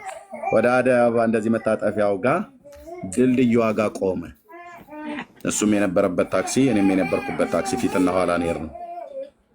ሲወርድ ከታክሲው ላይ ያ የምንኩስና ልብስ የለበሰው ሰውዬ ሂጃብ የጠመጠመች የእስልምና ሃይማኖት ልብስ የጠመጠመ ሂጃብ የጠመጠመች ሴትዮ አገኘችው። እጅ ለእጅ ተያይዘው ሄዱላ። አንድ የኢትዮጵያ ኦርቶዶክስ ታሪክሳን ቄስ ሂጃብ የጠመጠመች ሴት ቀጥራው እጇን ይዞ ጎን ለጎን እንዴት ይሄዳል? ሰውየው የኦርቶዶክሳን ካህን የነበረ ነው፣ ግን በኦርቶዶክስ ውስጥ ያልነበረ በእኛ በጴንጤዎች ውስጥም ያልነበረ ህዝብን የሚበላ ነው። ምናልባትስ ይሄ ሰውዬ የሰለመ ወደ እስልምና ሃይማኖት የሄደ ነፍሳትን ለእስልምና ሃይማኖት የሚያጠምድ ግን የለበሰው የኦርቶዶክስ ቄስ ገንዘብ የሚያገኘው ከእስልምና የሚያገኛል። ኦርቶዶክሳውያን ጋር ብሄድ ማንም አይሰጠውም። እዛም ብሄድ ሙዳይ ምጽዋት ነው የሚገለብጠው። እዚህኛ ጋር ደግሞ መጥቶ የዳኑ መነኮሳት አሉ ምናምን ነገር ብሎ ይላል ማለት ነው። እና ነቃ በሉ ወንድሞች እናቶች። እሺ የእግዚአብሔር ህዝብ ንፉግ አይደለም፣ ይሰጣል፣ በጣም ይሰጣል። ግን የምትሰጡትንም እወቁ፣ ለማን እንደምትሰጡም እወቁ። ከጠፋችሁ ጌታው ይለይልኝ ብላችሁ አጭበርባሪውን ከእውነተኛው እንዲለይላችሁ ይሰጣል እኮ እግዚአብሔር፣ ምሪትን ይሰጣል በቅንነት ማለት ነው። እና እንደዚህ የሚያደርጉ አሉ ወንድሞች አሉ። መኖሪያቸው እስልምና ውስጥ ነው። የለበሱት የኦርቶዶክስ ቄስ ነው ማለት የኦርቶዶክስ ካህናትን ልብስ ነው። ኤርሜ ባለፈው የኦሮሚያው ቤተ ክህነት ላይ በስመ አብ ብሎ ጀምሮ በቢስሚላ የጨረሰው ሰው እሱ ይሆን እንዴ? አሉ እንደዛ ብለው የሚሉ አሉ። እንደዛ ብለው እዚህ ላልክ ሲሳለም አይችልም። ተው በእንትን ጀምሮ በእንትን ጨረሰው አላህ ዋህድ ምናምን ነገር ያለው ሰውዬ ማለት ነው።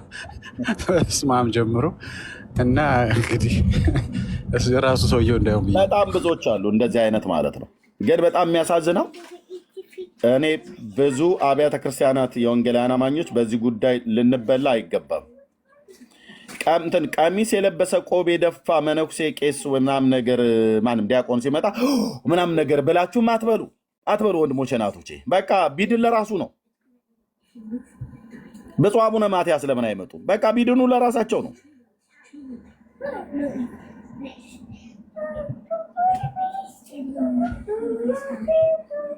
አይኖ የነፍሳት መዳን ምን ያህል ጥማትና ምን ያህል ሸክም እንዳለን እናውቃለን። እግዚአብሔር ለሕዝቡ ማንም አማኝ ሰው እንዲድን ይወዳል፣ ይፈቅዳል። አዳኛችንም ጌታችን ኢየሱስ ክርስቶስ ሰዎች ሁሉ እንዲድኑ ስለሚወድ ማለት ስለሚፈቅድ ምን ያህል ለሰዎች ነፍስ ምን ያህል እንደምንጠነቀቅ ምን ያህል እንደምንጓጓ መዳናቸውን ምን ያህል የምንሻ ሰዎች መሆናችንን እናንተም ሳትነግሩኝ እኔም ከእናንተው ጋር ስላለሁ እናንተ የጠጣችሁትን መንፈስ የተካፈላችሁትን መንፈስ ከጌታ እኔም ስለተካፈልኩ አውቃለሁ። ግን በእሱ ላይ ተንተርሰው ማንም አጭበርባሪና ዱርዬ መጥቶ ሊበላ አይገባም።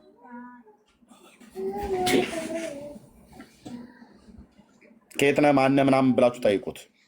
የትኛው ገዳም ነው ምናምን ነገር ብላችሁ ጠይቁት። እናንተ እንዴ አንዳንዴ እንትን ማለት አለብን። ምንድነው እንደ ኢያሱ ዝም ብሎ መቀበል የለብንም። የኢያሱ ስህተት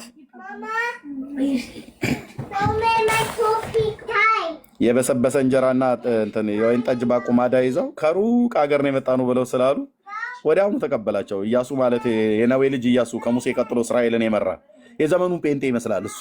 ያ አባት ልክ እኔና አንቺን ነው የሚመስለው። እትዬ አይጠይቅም ከየት ነው የመጣችሁት ብሎ ሲላቸው ከሩቅ አገር ይኸው ፍትፍት ይዘንላችሁ ለእናንተ የሚጠጣውንም በአቁማዳ ይዞ ብሎ ቀጥታ ተቀብሎ ሽቅዱት እንጠጣ ብሎ ቀጥታ ጠጣ።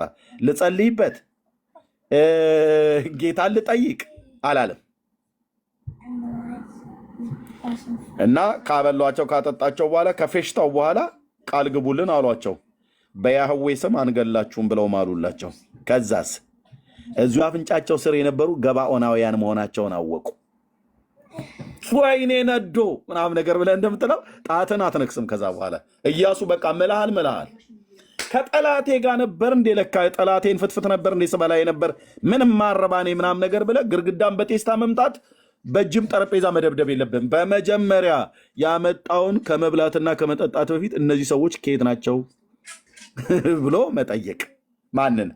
አባት አለን አምላክ አለን ይጠየቃል። የኢያሱ የነዌ ልጅ ኢያሱ ስተት እነዚህ ሰዎች በእነዚህ ሰዎች ምክንያት እስራኤል ጣጣው አልኩ ጣጣው በኢያሱ ስተት ምክንያት ገባኦናውያንን ማሉላቸው አስቀመጡ። ከዛስ ከብዙ ዘመን ቆይታ በኋላ ሳኦልን ሲያስነሳው አማሌቅን ሂድና ምታ ብሎ ይለዋል ጌታ። አማሌቅን አይመታም። ምንም ያላደረጉትን በኢያሱ ዘመን በእግዚአብሔር ስም ምሎላቸው የተቀመጡ ገባኦናውያንን ሄዶ ጭፍጭፍ ሳኦል የሚባል ወፈፌ ንጉሥ ቅጥቅጥ አደረጋቸው። ድብድብ ግድል ምንም አላደረጉትም። ምንም አማሌቅን ሂድና ምታ ብሎ ሲለው ለምን አማሌቅ አጋግን ማርኮ ያመጣል። ግደል የተባለውን አይገልም። አትግደል የተባለውን ግን ገባኦናውያንን ሳኦል ማለት ነው። ወፈፌ ንጉሥ የአምላኩን ቃል የማይሰማ ኢያሱ የማለላቸውን በእግዚአብሔር ስም የማለላቸውን ኪዳን የተጋባላቸውን ሰዎች በእስራኤል ላይ መዓት ለማምጣት ሳኦል ሄዶ ቀጠቀጣቸው፣ ገደላቸው፣ እና ልጆቻቸው ጭምር ፈጃቸው ምንም ሳያደርጉት። ያ ቃል እኮ በሕጉ መጽሐፍ ተጽፏል። በያሻር መጽሐፍ ተጽፏል። በኢያሱ መጽሐፍ ላይ ተጽፏል። ሳኦል አያነብም። አየህ፣ እግዚአብሔርን ቃል አያነብም። እንደ ልቡ ነው። በቃ በፈለገው ነው። በቃ በፈለገው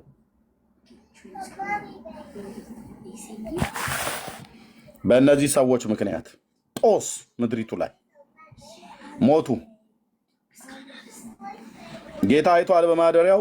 በሳኦል ዘመን ምንም የሆነ ነገር የለም። በዚህ ጉዳይ ማንም አልተጠየቀም። ጌታ ሳኦልንም ለምን ገደልካቸው ምናምን ነገር ብሎ አላለም። አልጠየቀም ማለት ግን በእግዚአብሔር ሐሳብ ውስጥ አልተያዘም ማለት አይደለም። ልብ በሉ። ሳኦል ካለፈ በኋላ በዳዊት ዘመን ረሃብ በእስራኤል ላይ ሆነ፣ ድርቅ። ምንድነው የበደልኩትኝ ምናምን ነገር ብሎ ዳዊት ወደ እግዚአብሔር ሲጸልይ ሩቱን ልንገርህ፣ ጉዳዩን ዋናው ስራው መገኛውን ልንገርህ፣ የዚህ ረሃብ ምንጩ የዚህ ረሃብ የመጣበትን ዋናውን ነገር ልንገርህ ብሎ እግዚአብሔር ለዳዊት ነገረው። በባለራዩ በጋድ በኩል ነው፣ አይ ቲንክ በናታን በኩል። ገባኦናውያንን ሳኦል ገሏቸዋል። በዚህ ምክንያት ነው ረሃብ የመጣብህ። ዋት ኢያሱ የተሳሳተውን በፍትፍት መታው ቃል ኪዳን ያደረጉ የሻገተ እንጀራ። አንዳንዴ ጉባኤ ውስጥ ሄደን እግዚአብሔር መንፈስ ቅዱስ ቁጭ ብለን ታች ሲናገረን ላይ የሚለፈለፈው ሰውዬ አንዳንዴ ጌታ ካልተናገራችሁ ዝም በሉ ፓስተሮች፣ ወንጌላውያን መድረክ ማይክ ጡጦ ይመስል ማይኩን ይዘ ስለጨበጥክ ብቻ ዝም ብሎ እኮ አይወራም። ዝም ብሎ አይወራም። ጉባኤ ውስጥ የእግዚአብሔር መንፈስ የሚያወራባቸው ሴቶች እኮ አሉ። እዛው ቁጭ ብለን ማለት ነው። እዛው ቁጭ ብለን እኛ መድረክ ላይ ቆሜ እዛ የሚያወራቸው አሉ።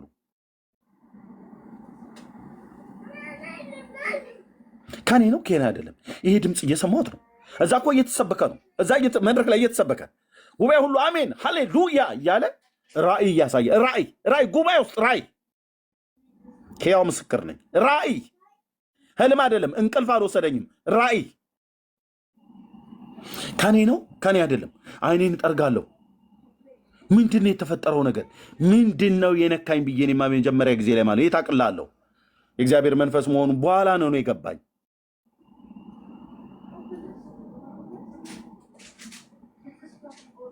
አይ መናፍስትን መለየት እኮ የሚባል እግዚአብሔር ዲዘርኒንግ ስፒሪት በጉባኤ ውስጥ እግዚአብሔር እኮ የሰጣቸው እኮ ሰዎች አሉ። ብዙዎች እህቶች አላቸው፣ ብዙዎች ወንድሞችም አላቸው። አንዳንዶቻቸው ግን እየፈሩ ማለት ነው አያወጡትም፣ አይናገሩትም።